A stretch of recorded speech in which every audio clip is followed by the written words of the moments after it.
ಇತ್ತೀಚಿನ ಸಂಚಿಕೆಗಳನ್ನು ಜಾಹೀರಾತಿನ ಕಿರಿಕಿರಿ ಇಲ್ಲದೆ ನೋಡಿ. ನಮಸ್ಕಾರ.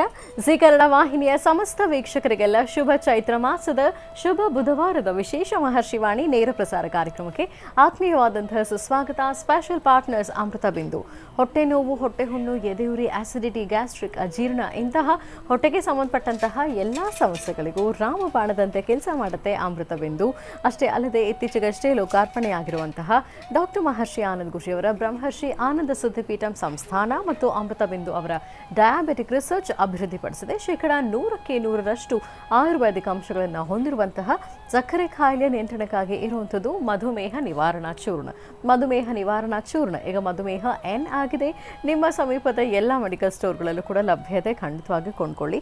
ಅಷ್ಟೇ ಅಲ್ಲದೆ ವೀಕ್ಷಕರೇ, ಇಂದಿನ ಕಲುಷಿತ ಸಾಂಕ್ರಾಮಿಕ ರೋಗದಿಂದ ನಾವೆಲ್ಲರೂ ಪಾರಾಗಬೇಕು ಅಂದರೆ ಇರುವಂಥ ಏಕಮಾತ್ರ ಉಪಾಯ ನಮ್ಮ ದೇಹದಲ್ಲಿ ಇರುವಂತಹ ರೋಗ ನಿರೋಧಕ ಶಕ್ತಿಯನ್ನು, ಪ್ರತಿರೋಧಕ ಶಕ್ತಿಯನ್ನು ವೃದ್ಧಿಸ್ಕೊಳ್ಬೇಕು. ಆ ಮೂಲಕ ಆರೋಗ್ಯವನ್ನು ವೃದ್ಧಿಸ್ಕೊಳ್ಬೇಕು. ಹಾಗಾಗಿ ನಾವೇನು ಮಾಡಬೇಕು ಅದಕ್ಕಾಗಿ ಅಂದರೆ ಅಮೃತ ಬಿಂದುವನ್ನು ಸೇವಿಸಬೇಕು. ಅಮೃತ ಬಿಂದು ಸಿರಪ್ ಮತ್ತು ಮಧುಮೇಹ ನಿವಾರಣಾ ಚೂರ್ಣ ಅಂದರೆ ಮಧುಮೇಹ ಎನ್ ಈಗ ಮಾತ್ರೆ ರೂಪದಲ್ಲಿ ಕೂಡ ಲಭ್ಯ ಇದೆ. ಖಂಡಿತವಾಗಿ ಕೊಂಡ್ಕೊಳ್ಳಿ, ನಿಮ್ಮ ಆರೋಗ್ಯವನ್ನು ವೃದ್ಧಿಸ್ಕೊಳ್ಳಿ. ಲವಣ ತೈಲಂ ಯಾವುದೇ ಕಠಿಣ ವ್ಯಾಯಾಮಗಳಿಲ್ಲದೆ ಮತ್ತು ಯಾವುದೇ ಆಹಾರದ ಪಥ್ಯ ಕ್ರಮವೂ ಕೂಡ ಇಲ್ಲದೆ ನಿಮ್ಮ ಹೊಟ್ಟೆಯ ಕೊಬ್ಬಿಗೆ ಮತ್ತು ಬೊಜ್ಜಿಗೆ ಆಯುರ್ವೇದ ಪರಿಹಾರ ಆಯುಕೇರ್ ಅಂದರೆ ಅದು ಲವಣ ತೈಲಂ. ನೀವು ಕೂಡ ಖಂಡಿತವಾಗಿ ಒಮ್ಮೆ ಬಳಸಿ ನೋಡ್ಬೋದು. ಉದಯಂ ಧೋತೀಸ್ ಮತ್ತು ಶರ್ಟ್ಗಳು ಹಾಗೂ ಐಶ್ವರ್ಯ ಫರ್ಟಿಲಿಟಿ ಸೆಂಟರ್. ವೀಕ್ಷಕರೇ, ಇದು ಶುಭ ಬುಧವಾರದ ವಿಶೇಷ ಮಹರ್ಷಿವಾಣಿ ನೇರ ಪ್ರಸಾರ ಕಾರ್ಯಕ್ರಮ. ಈ ದಿನದ ವಿಶೇಷತೆ ಏನು, ಅನುಷ್ಠಾನ ಯಾವುದು, ರಾಶಿಗಳಲ್ಲಿ ಇರುವಂತಹ ಫಲಾಫಲಗಳೇನು, ದಿನ ಭವಿಷ್ಯ ಹೇಗಿದೆ ಅಂತೆಲ್ಲ ಗುರುಜಿ ತಿಳಿಸ್ಕೊಡ್ತಾರೆ. ಇನ್ನು ನಿಮ್ಮ ಸ್ವರತರಂಗದ ಮೂಲಕ ಮತ್ತು ನೀವು ಕಳಿಸುವಂತಹ ನಿಮ್ಮ ಸ್ಪಷ್ಟವಾದ ಕಣ್ಣ ರೇಖೆಗಳ ಮೂಲಕ ಕೂಡ ನಿಮ್ಮ ಸಮಸ್ಯೆಗಳಿಗೆ ಪರಿಹಾರ ಏನು ಅಂತ ಗುರುಜಿಯವರಿಂದ ನಾವು ತಿಳ್ಕೊಳ್ಬೋದು. ಇಷ್ಟು ಅಲ್ಲದೆ ಮನೋಗತ ಪ್ರಶ್ನಾತಂತ್ರದ ಆಧಾರದ ಮೇಲೆ ಪ್ರತಿದಿನದ ಸಂದೇಶವನ್ನು ನೀಡೋದ್ರ ಜೊತೆಗೆ ನಿಮ್ಮ ಸಮಸ್ಯೆಗಳಿಗೆ ಪರಿಹಾರವನ್ನು ಮತ್ತು ನಿಮ್ಮ ಪ್ರಶ್ನೆಗೆ ಉತ್ತರವನ್ನು ಶ್ರೀನಿವಾಸ್ ಶರ್ಮಾ ಅವರು ಎಂದಿನಂತೆ ಇವತ್ತು ಕೂಡ ನೀಡ್ತಾರೆ. ಕಾರ್ಯಕ್ರಮನ ಪ್ರಾರಂಭ ಮಾಡೋಕ್ಕೂ ಮುಂಚೆ ತಿಳಿಸ್ಕೊಡ್ತಾ ಇದ್ದೀನಿ ವೀಕ್ಷಕರೇ, ಡಾಕ್ಟರ್ ಮಹರ್ಷಿ ಆನಂದ್ ಗುರುಜಿಯವರನ್ನ ಮತ್ತು ಶ್ರೀನಿವಾಸ್ ಶರ್ಮಾ ಅವರನ್ನ ನೇರವಾಗಿ ವೈಯಕ್ತಿಕವಾಗಿ ಅವರ ಆಶ್ರಮದಲ್ಲಿಯೇ ನೀವು ಭೇಟಿಯಾಗಬೇಕು ಅಂದರೆ ಅಪಾಯಿಂಟ್ಮೆಂಟ್ ತೊಗೊಳ್ಬೇಕಾಗತ್ತೆ. ಅದಕ್ಕಿರುವಂಥ ದೂರವಾಣಿ ಸಂಖ್ಯೆಗಳು 9482509759, 9482509759, 9742690055. ಮತ್ತೊಂದು ದೂರವಾಣಿ ಸಂಖ್ಯೆ 9742690055. ಇದು ಗುರುಜಿನ ಭೇಟಿಯಾಗಲಿಕ್ಕೆ ಇರುವಂಥ ಅಪಾಯಿಂಟ್ಮೆಂಟ್ ದೂರವಾಣಿ ಸಂಖ್ಯೆಗಳು. ಇನ್ನು ಶ್ರೀನಿವಾಸ್ ಶರ್ಮಾರನ್ನ ನೀವು ಭೇಟಿಯಾಗಬೇಕು ಅಂದರೆ 9980520171, 9980520171. ಇದು ಶ್ರೀನಿವಾಸ್ ಶರ್ಮಾ ಅವರನ್ನ ನೀವು ಭೇಟಿಯಾಗಲಿಕ್ಕೆ ಇರುವಂಥ ಅಪಾಯಿಂಟ್ಮೆಂಟ್ ದೂರವಾಣಿ ಸಂಖ್ಯೆ. ಭೇಟಿಯಾಗುವಂಥ ಸಮಯ ಬೆಳಗ್ಗೆ 10 ಗಂಟೆಯಿಂದ ಸಂಜೆ 5 ಗಂಟೆವರೆಗೆ. ಖಂಡಿತವಾಗಿಯೂ ಭೇಟಿಯಾಗಿ ನಿಮ್ಮ ಸಮಸ್ಯೆಗಳಿಗೆ ಸೂಕ್ತವಾದಂತಹ ಪರಿಹಾರವನ್ನು ಕಂಡುಕೊಳ್ಳಿ. ಇನ್ನು ನಾಳೆ ಗುರುವಾರ ಅಮಾವಾಸ್ಯೆ ಜೊತೆಗೆ ಗ್ರಹಣ ಕೂಡ ಸಂಭವಿಸ್ತಾ ಇದೆ. ಭಾರತದಲ್ಲಿ ಗೋಚರಿಸ್ತಾ ಇದ್ರೂ ಸಹ 27 ನಕ್ಷತ್ರಗಳು 12 ರಾಶಿಗಳ ಮೇಲೆ ಅದು ಯಾವುದಾದ್ರೂ ಒಂದು ರೀತಿಯಲ್ಲಿ ಪ್ರಭಾವ ಬಿದ್ದೇ ಇರುತ್ತೆ ಅಂತ ಗುರು ತಿಳಿಸ್ತಾ ಇರ್ತಾರೆ. ಹಾಗಾಗಿ ಒಂದು ವಿಶೇಷವಂತ ಅನುಷ್ಠಾನವನ್ನು, ತಂತ್ರಸಾರವನ್ನು ನಾವು ನಾಳೆ ಮಾಡ್ಬೋದು. ಯಾವ ರೀತಿ ಮಾಡಬೇಕು ಮತ್ತು ಅದಕ್ಕೆ ಬೇಕಾಗಿರುವಂಥ ಪದಾರ್ಥಗಳು ಏನು ಅನ್ನೋದನ್ನು ಇವತ್ತಿನ ನೇರ ಪ್ರಸಾರ ಕಾರ್ಯಕ್ರಮದಲ್ಲಿ ಗುರು ತಿಳಿಸ್ಕೊಡ್ತಾ ಹೋಗ್ತಾರೆ. ಬನ್ನಿ ಹಾಗಿದ್ರೆ ಶುಭ ಬುಧವಾರ. ಹಾಗಾಗಿ ನಾವೆಲ್ಲರೂ ಶ್ರೀ ವೆಂಕಟೇಶ್ವರ ಸ್ವಾಮಿಯ ದಿವ್ಯ ದರ್ಶನ ಮಾಡ್ಕೊಂಡು ಬರೋಣ.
ವೆಂಕಟೇಶ್ವರ ಸ್ವಾಮಿಯ ದೇವಿಯ ದರ್ಶನ ಮಾಡಿದ್ದಾಯಿತು. ಬನ್ನಿ ಹಾಗಿದ್ರೆ ಈಗ ಗುರುಜನ ಮತ್ತು ಶ್ರೀನಿವಾಸ್ ಶರ್ಮಾ ಅವರ ಕಾರ್ಯಕ್ರಮಕ್ಕೆ ಆತ್ಮೀಯವಾಗಿ ಬರ್ಮಾಡ್ಕೊಳ್ಳೋಣ.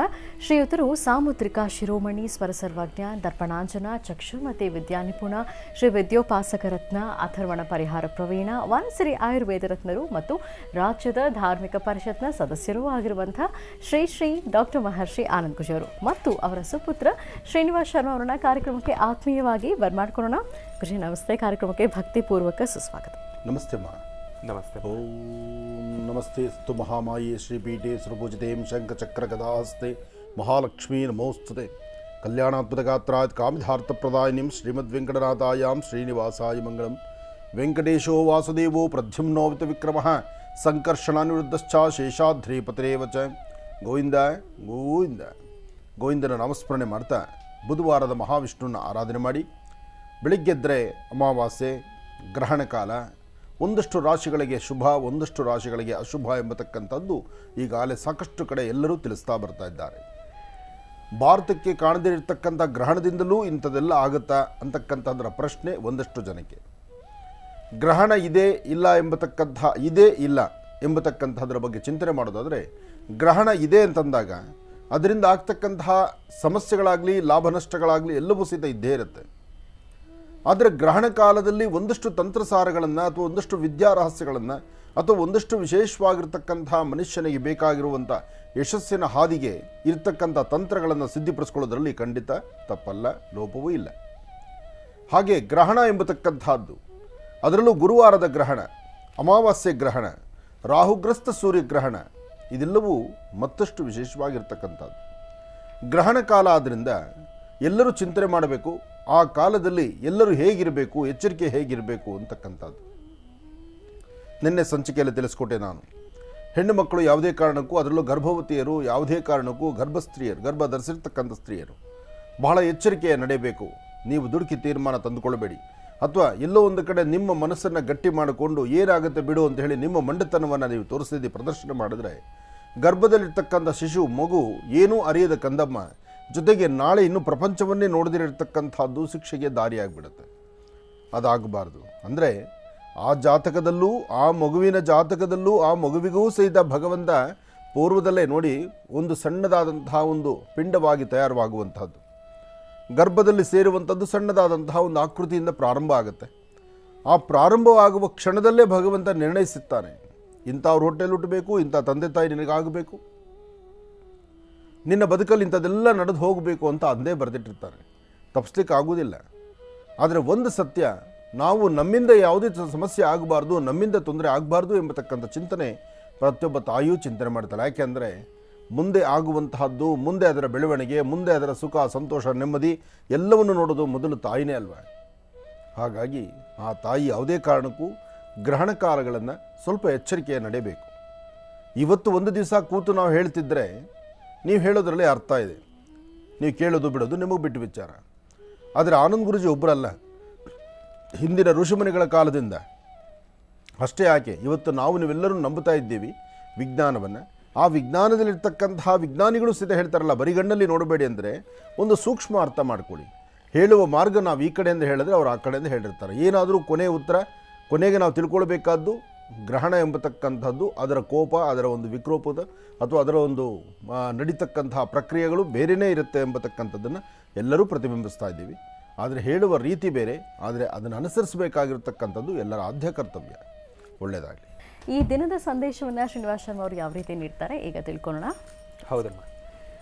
ಓಂ ಶ್ರೀ ಗುರುಭ್ಯೋ ನಮಃ. ಹರಿ ಓಂ. ಗುರುಬ್ರಹ್ಮ ಗುರುವಿಷ್ಣು ಗುರುದೇವೋ ಮಹೇಶ್ವರಃ, ಗುರು ಸಾಕ್ಷಾತ್ ಪರಬ್ರಹ್ಮ, ತಸ್ಮೈ ಶ್ರೀ ಗುರುವೇ ನಮಃ. ಗುರವೇ ಸರ್ವಲೋಕಾನಾಂ ವಿಷಜೇ ಭವರೋಗಿನಾಂ ನಿಧಯೇ ಸರ್ವವಿದ್ಯಾನಾಂ ಶ್ರೀ ದಕ್ಷಿಣಾಮೂರ್ತಯೇ ನಮಃ. ಜ್ಞಾನಾನಂದಮಯಂ ದೇವಂ ನಿರ್ಮಲಂ ಸ್ಫಟಿಕಾಕೃತಿಂ ಆಧಾರಂ ಸರ್ವವಿದ್ಯಾನಾಂ ಹಯಗ್ರೀಮುಪಾಸ್ಮಹೆ. ಜಗತ ಪಿತರಂ ವಂದೇ ಪಾರ್ವತಿ ಪರಮೇಶ್ವರೌ.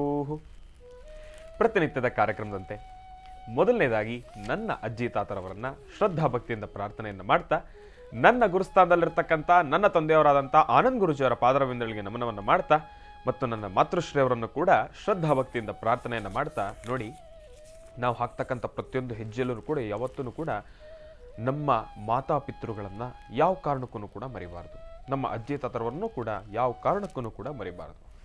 ಹಂಗಂತ ಹೇಳಿ ಪ್ರತಿನಿತ್ಯ ನಾವು ಅವ್ರನ್ನ ಪ್ರಾರ್ಥನೆ ಮಾಡ್ತೀವಲ್ವಾ, ಒಂದಲ್ಲ ಇವತ್ತೇನು ಮಿಸ್ ಮಾಡಿಬಿಟ್ವಲ್ಲ, ಮಾಡಿದ್ರೆ ಆಯ್ತು ಬಿಡಿ, ಆಯ್ತು ಪ್ರತಿ ದಿವಸ ಮಾಡ್ತಕ್ಕಂಥದ್ದೇ ಅಲ್ವಾ ಅಂತ ಹೇಳಿ ಒಂದು ದಿವಸಕ್ಕೂ ಕೂಡ ನಾವು ಈ ವಿಚಾರಕ್ಕೆ ಕಾಂಪ್ರಮೈಸ್ ಆಗಲೇಬಾರ್ದು. ಒಂದಷ್ಟು ವಿಚಾರಗಳಿಗೆ ಮನುಷ್ಯ ಕಾಂಪ್ರಮೈಸ್ ಆಗಬೇಕು. ಆದರೆ ತಂದೆ ತಾಯಿಯ ಪಾದರವಿಂದಗಳಿಗೆ ನಮಸ್ಕಾರವನ್ನು ಮಾಡತಕ್ಕಂಥ ವಿಚಾರವಾಗಲಿ, ಅವರಿಗೆ ಶ್ರದ್ಧಾಭಕ್ತಿಯಿಂದ ಗೌರವಿಸ್ತಕ್ಕಂಥದ್ದಾಗಲಿ, ತಂದೆ ತಾಯಿನ ಪ್ರಾರ್ಥನೆ ಮಾಡೋದ್ರ ಜೊತೆ ನಮ್ಮ ಅಜ್ಜಿ ತಾತರವರನ್ನು ಕೂಡ ಶ್ರದ್ಧಾಭಕ್ತಿಯಿಂದ ಅವತ್ತಿನ ದಿವಸದ ಬೆಳಗ್ಗೆ ನಾವು ಪ್ರಾರಂಭವನ್ನು ಮಾಡಬೇಕಾದ್ರೆ ಅವರನ್ನು ಪ್ರಾರ್ಥನೆಯನ್ನು ಮಾಡದೆ ನಾವು ಕಾಲಿಟ್ಟಿದ್ದೇ ಆದರೆ ಎಲ್ಲೋ ಒಂದು ಕಡೆ ನಮಗಿರತಕ್ಕಂಥ ಒಂದಷ್ಟು ಶಕ್ತಿಗಳಲ್ಲಿ ಕೆಲವೊಂದಷ್ಟು ಶಕ್ತಿಗಳು ಕ್ಷೀಣವಾಗೋಗುತ್ತೆ. ಪ್ರತಿಯೊಂದಕ್ಕೂ ಕೂಡ ಗೌರವಿಸಲೇಬೇಕು. ಪ್ರತಿನಿತ್ಯ ಮಾಡ್ತಕ್ಕಂಥ ಕೆಲಸನೇ ಅಲ್ವಾ. ನೋಡಿ, ಒಂದಷ್ಟು ಕೆಲಸಗಳನ್ನು ಮಾಡೋದ್ರಿಂದ ಭಗವಂತ ಕಣ್ಣು ಮುಂದೆ ಆ ಕ್ಷಣ ಒಂದಷ್ಟು ಬದಲಾವಣೆಗಳನ್ನು ತೋರಿಸ್ತಾನೆ. ನಾವು ಮಾಡ್ತಕ್ಕಂಥ ಮತ್ತೊಂದಷ್ಟು ಕೆಲಸಗಳಿಂದ ಆ ಕ್ಷಣ ನಮಗೆ ಕಣ್ಮುಂದೆ ನಮಗೆ ಗೊತ್ತಾಗೋದಿಲ್ಲ, ವ್ಯತ್ಯಾಸಗಳಾಗಲಿ ಇಲ್ಲಾಂದ್ರೆ ಅದರಿಂದ ನಮ್ಗೆ ಆಗ್ತಾ ಇರತಕ್ಕಂಥ ಉಪಯೋಗಗಳಾಗಲಿ ಆ ಕ್ಷಣ ನಮಗೆ ಗೊತ್ತಾಗೋದಿಲ್ಲ. ಆದರೆ ಎಲ್ಲವನ್ನು ಕೂಡ ಭಗವಂತ ಬರೆದಿಡ್ತಾ ಇರ್ತಾನೆ. ಹಾಗೆ ನಮ್ಮ ಅಜ್ಜಿ ತಾತರವರನ್ನ ಪ್ರತಿ ದಿವಸ ನಾವು ಪ್ರಾರ್ಥನೆ ಮಾಡೋದ್ರಿಂದ ನಮ್ಗೇನು ಸಿಗುತ್ತೆ ಗುರುಗಳೇ? ಅವ್ರನ್ನ ನೆನೆಸ್ತೀವಿ ಅನ್ನೋದು ಮಾತ್ರನಾ? ಇಲ್ಲಾಂದ್ರೆ ಆ ಕ್ಷಣ ಅವರನ್ನ ನೆನೆಸ್ಕೊಂಡಾಗ ಅವ್ರ ಮೇಲ್ಗಡೆ ಕೂತ್ಕೊಂಡು ಹರಿಸ್ತಾರೆ ಎಂಬತಕ್ಕಂಥದ್ದು ಮಾತ್ರನಾ? ಅದಷ್ಟಕ್ಕೆ ಮಾತ್ರ ನಾವು ಅವ್ರಿಗೆ ಪ್ರಾರ್ಥನೆಯನ್ನು ಮಾಡಬೇಕಾ? ಈ ಒಂದು ವಿಚಾರವನ್ನು ಸಾಕಷ್ಟು ಜನ ಮನಸ್ಸಲ್ಲಿ ಇಟ್ಕೊಂಡಿದ್ದೀರಿ. ದಯವಿಟ್ಟು ಅದರಿಂದ ತೆಗೆದಾಕಿ. ಅಜ್ಜಿ ತಾತರವರನ್ನ ಪ್ರಾರ್ಥನೆಯನ್ನು ಮಾಡ್ತಕ್ಕಂಥದ್ದಾಗಲಿ, ಪ್ರತಿನಿತ್ಯ ಅವರನ್ನು ನಮಸ್ಕರಿಸ್ತಕ್ಕಂಥದ್ದಾಗಲಿ, ಇದನ್ನ ಮಾಡೋದ್ರಿಂದ ನಮಗೇ ಗೊತ್ತಿಲ್ದಿರ ನಮ್ಮ ಜೀವನದಲ್ಲಿ ನಾವು ಮಾಡಿರ್ತಕ್ಕಂಥ ಪಾಪ ಕರ್ಮಗಳೆಲ್ಲವನ್ನೂ ಕೂಡ ದೂರ ಮಾಡ್ಕೊಳ್ತಾ ಬರ್ತೀವಿ. ನಮಗೆ ಗೊತ್ತಾಗೋದಿಲ್ಲ ಅಷ್ಟೇ. ಇದು ಸತ್ಯ. ನಮ್ಮ ಪಾಪ ಕರ್ಮಗಳು ದೂರ ಆಗಬೇಕು ಅಂದ್ರೆ ನಮ್ಮ ಮಾತಾಪಿತೃಗಳ ಪಾದವನ್ನು ತೊಳೆದು ನಾವು ನೀರು ಕುಡಿಬೇಕು. ಯಜ್ಞ ಯಾಗಾದಿಗಳನ್ನ ಮಾಡ್ತೀವಿ, ಸಾವಿರಾರು ಕೋಟಿ ಖರ್ಚು ಮಾಡಿ ದಾನ ಧರ್ಮವನ್ನ ಮಾಡ್ತೀವಿ, ಎಲ್ಲವನ್ನೂ ಮಾಡ್ತೀವಿ, ಮಾಡಬೇಕಾಗಿರ್ತಕ್ಕಂಥ ಕೆಲಸವನ್ನು ಮರೆತು ಹೋಗಿರ್ತೀವಿ. ಅದಕ್ಕೋಸ್ಕರ ನಾವೆಲ್ಲರೂ ಕೂಡ ನಮ್ಮ ಇವತ್ತಿನ ದಿವಸದ ಬದುಕು, ಇವತ್ತು ನಾನು ಅಂದ್ಕೊಂಡಿರ್ತಕ್ಕಂಥ ಕೆಲಸ ಕಾರ್ಯಸಿದ್ಧಿ ಆಗಬೇಕು, ಭಗವಂತನ ಅನುಗ್ರಹ ಬೇಕು. ಭಗವಂತನ ಅನುಗ್ರಹ ನಮಗೆ ಬೇಕು ಅಂದ್ರೆ ಭಗವಂತನನ್ನ ಪೂಜೆ ಮಾಡೋದ್ರಿಂದ ಭಗವಂತನ ಅನುಗ್ರಹ ಸಿಗೋದಿಲ್ಲ. ತಂದೆ ತಾಯಿನ ಪೂಜೆ ಮಾಡೋದ್ರಿಂದ ಭಗವಂತನ ಅನುಗ್ರಹ ಸಿಗುತ್ತೆ. ಇದು ಸತ್ಯ. ಹಾಗೆ ತಂದೆ ತಾಯಿಯ ಮನಸ್ಸಲ್ಲಿ ಏನಪ್ಪಾ ಅಂದ್ರೆ ಭಗವಂತನನ್ನ ಶ್ರದ್ಧಾಭಕ್ತಿಯಿಂದ ನನ್ನ ಮಗ ಪೂಜೆ ಮಾಡ್ತಾ ಇದ್ದ, ನಿಜಕ್ಕೂ ದೇವರು ಅಂದ್ರೆ ಎಷ್ಟು ಭಯ ಭಕ್ತಿ ಇದೆಯಂಬ ಅಂತೇಳಿ ಆಟೋಮೆಟಿಕ್ ಆಗಿ ತಂದೆ ತಾಯಿ ಪ್ರೀತಿನೂ ಕೂಡ ನಮಗೆ ಸಿಗುತ್ತೆ. ನೋಡಿ, ಇಲ್ಲಿ ಎಷ್ಟು ಬದಲಾವಣೆ ಇದೆ.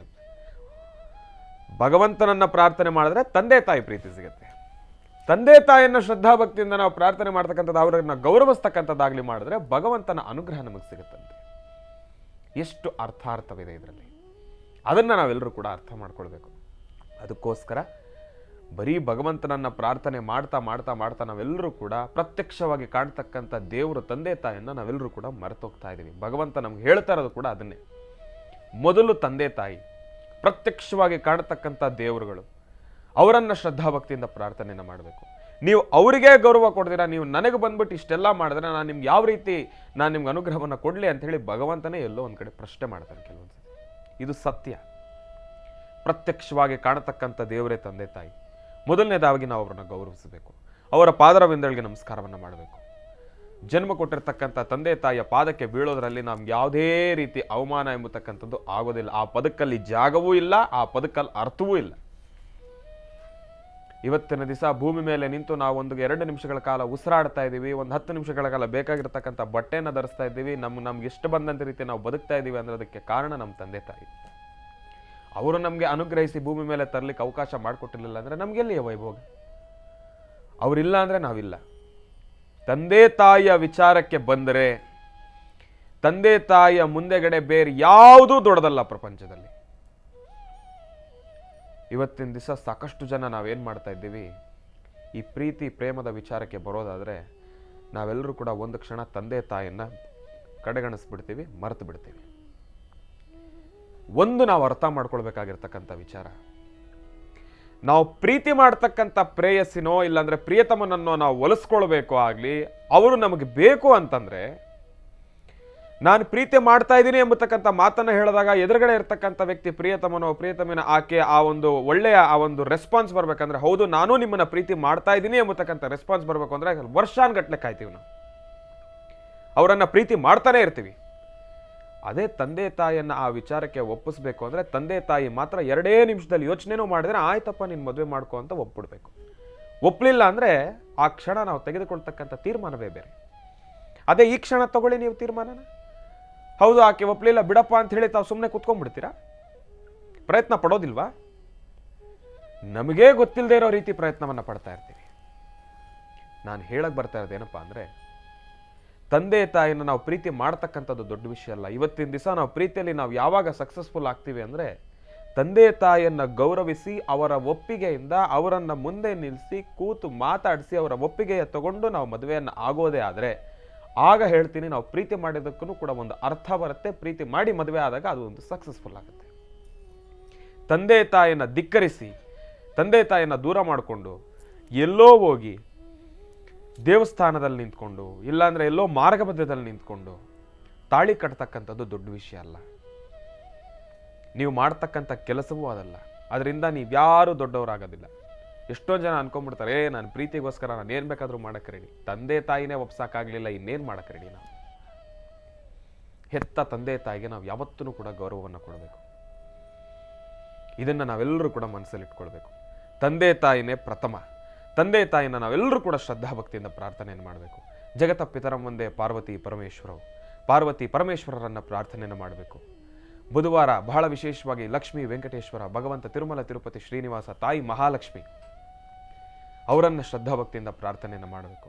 ತಂದೆ ತಾಯಿಯನ್ನು ಮೊದಲನೇದಾಗಿ ಪ್ರಾರ್ಥನೆಯನ್ನು ಮಾಡಬೇಕು. ತಂದೆ ತಾಯಿಯನ್ನು ಶ್ರದ್ಧಾಭಕ್ತಿಯಿಂದ ಪ್ರಾರ್ಥನೆಯನ್ನು ಮಾಡ್ತಾ ಅವತ್ತಿನ ದಿವಸ ನಾವು ಹಾಕ್ತಕ್ಕಂಥ ಹೆಜ್ಜೆಯನ್ನು ಹಾಕಿದ್ದೇ ಆದರೆ, ನಾವು ಮಾಡ್ತಕ್ಕಂಥ ಕೆಲಸದ ವಿಚಾರವಾಗಿ ತಂದೆ ತಾಯಿ ಜೊತೆ ಕೂತಮ್ಮ ಇವತ್ತಿನ ದಿವಸ ನಾನು ಈ ಕೆಲಸ ಮಾಡ್ತಾ ಇದ್ದೀನಿ, ನಾನು ಹೋಗೋ ಕೆಲಸ ಆಗುತ್ತಾ? ತಾಯಿ ಒಂದು ಮಾತು, ತಂದೆ ತಾಯಿ ನೀನು ಅಂದ್ಕೊಂಡಿರೋ ಕೆಲಸ ಆಗುತ್ತೆ ಹೋಗಪ್ಪ, ಅದೊಂದು ಮಾತು ಹೇಳಿದ್ರೆ ಅವತ್ತಿನ ದಿವಸ ನಮ್ಮ ಕೆಲಸ ಆಗುತ್ತೋ ಬಿಡುತ್ತೋ, ನಮ್ಗೆ ಆಗ್ತಕ್ಕಂಥ ಸಂತೋಷವೇ ಬೇರೆ. ನೀವು ಒಂದು ಸತಿ ಇದನ್ನು ಪ್ರಯತ್ನ ಪಟ್ಟು ನೋಡಿ. ತಂದೆ ತಾಯಿಯ ಪಾದರವಿಂದಗಳಿಗೆ ನಮನವನ್ನು ಮಾಡಿ ತಾವು ಆಚೆಯನ್ನು ಹೋಗಿ ನೀವು ಅಂದ್ಕೊಂಡಿರ್ತಕ್ಕಂಥ ಕೆಲಸ ಕಾರ್ಯಸಿದ್ಧಿ ಆಗುತ್ತೆ. ಇವತ್ತಿನ ದಿವಸ ಈ ಕಾರ್ಯಕ್ರಮವನ್ನು ನೋಡ್ತಾ ಇರ್ತಕ್ಕಂಥವ್ರು ಪ್ರತಿಯೊಬ್ಬರೂ ಕೂಡ ತಾವು ಮಾಡಬೇಕಾಗಿರ್ತಕ್ಕಂಥ ಮೊದಲನೇ ಕೆಲಸ ಈ ಕ್ಷಣ ನಿಮ್ಮ ತಂದೆ ತಾಯಿನ ಶ್ರದ್ಧಾಭಕ್ತಿಯಿಂದ ಪ್ರಾರ್ಥನೆಯನ್ನು ಮಾಡಿ ಅವರ ಪಾದರವಿಂದಗಳಿಗೆ ಬಿದ್ದು ನಿಮ್ಮ ಅಜ್ಜಿ ತಾತರವರನ್ನು ಶ್ರದ್ಧಾಭಕ್ತಿಯಿಂದ ಪ್ರಾರ್ಥನೆಯನ್ನು ಮಾಡಿ ಇವತ್ತು ತಾವು ಅಂದ್ಕೊಂಡಿರ್ತಕ್ಕಂಥ ಕೆಲಸ ಪಕ್ಕಾ ಕಾರ್ಯಸಿದ್ಧಿ ಆಗುತ್ತೆ. ಒಳ್ಳೆಯದಾಗಲಿ, ಶುಭವಾಗಲಿ. ಈಗ ಪ್ರಾರಂಭ ಮಾಡೋಣ ದಿನ ವಿಶೇಷ.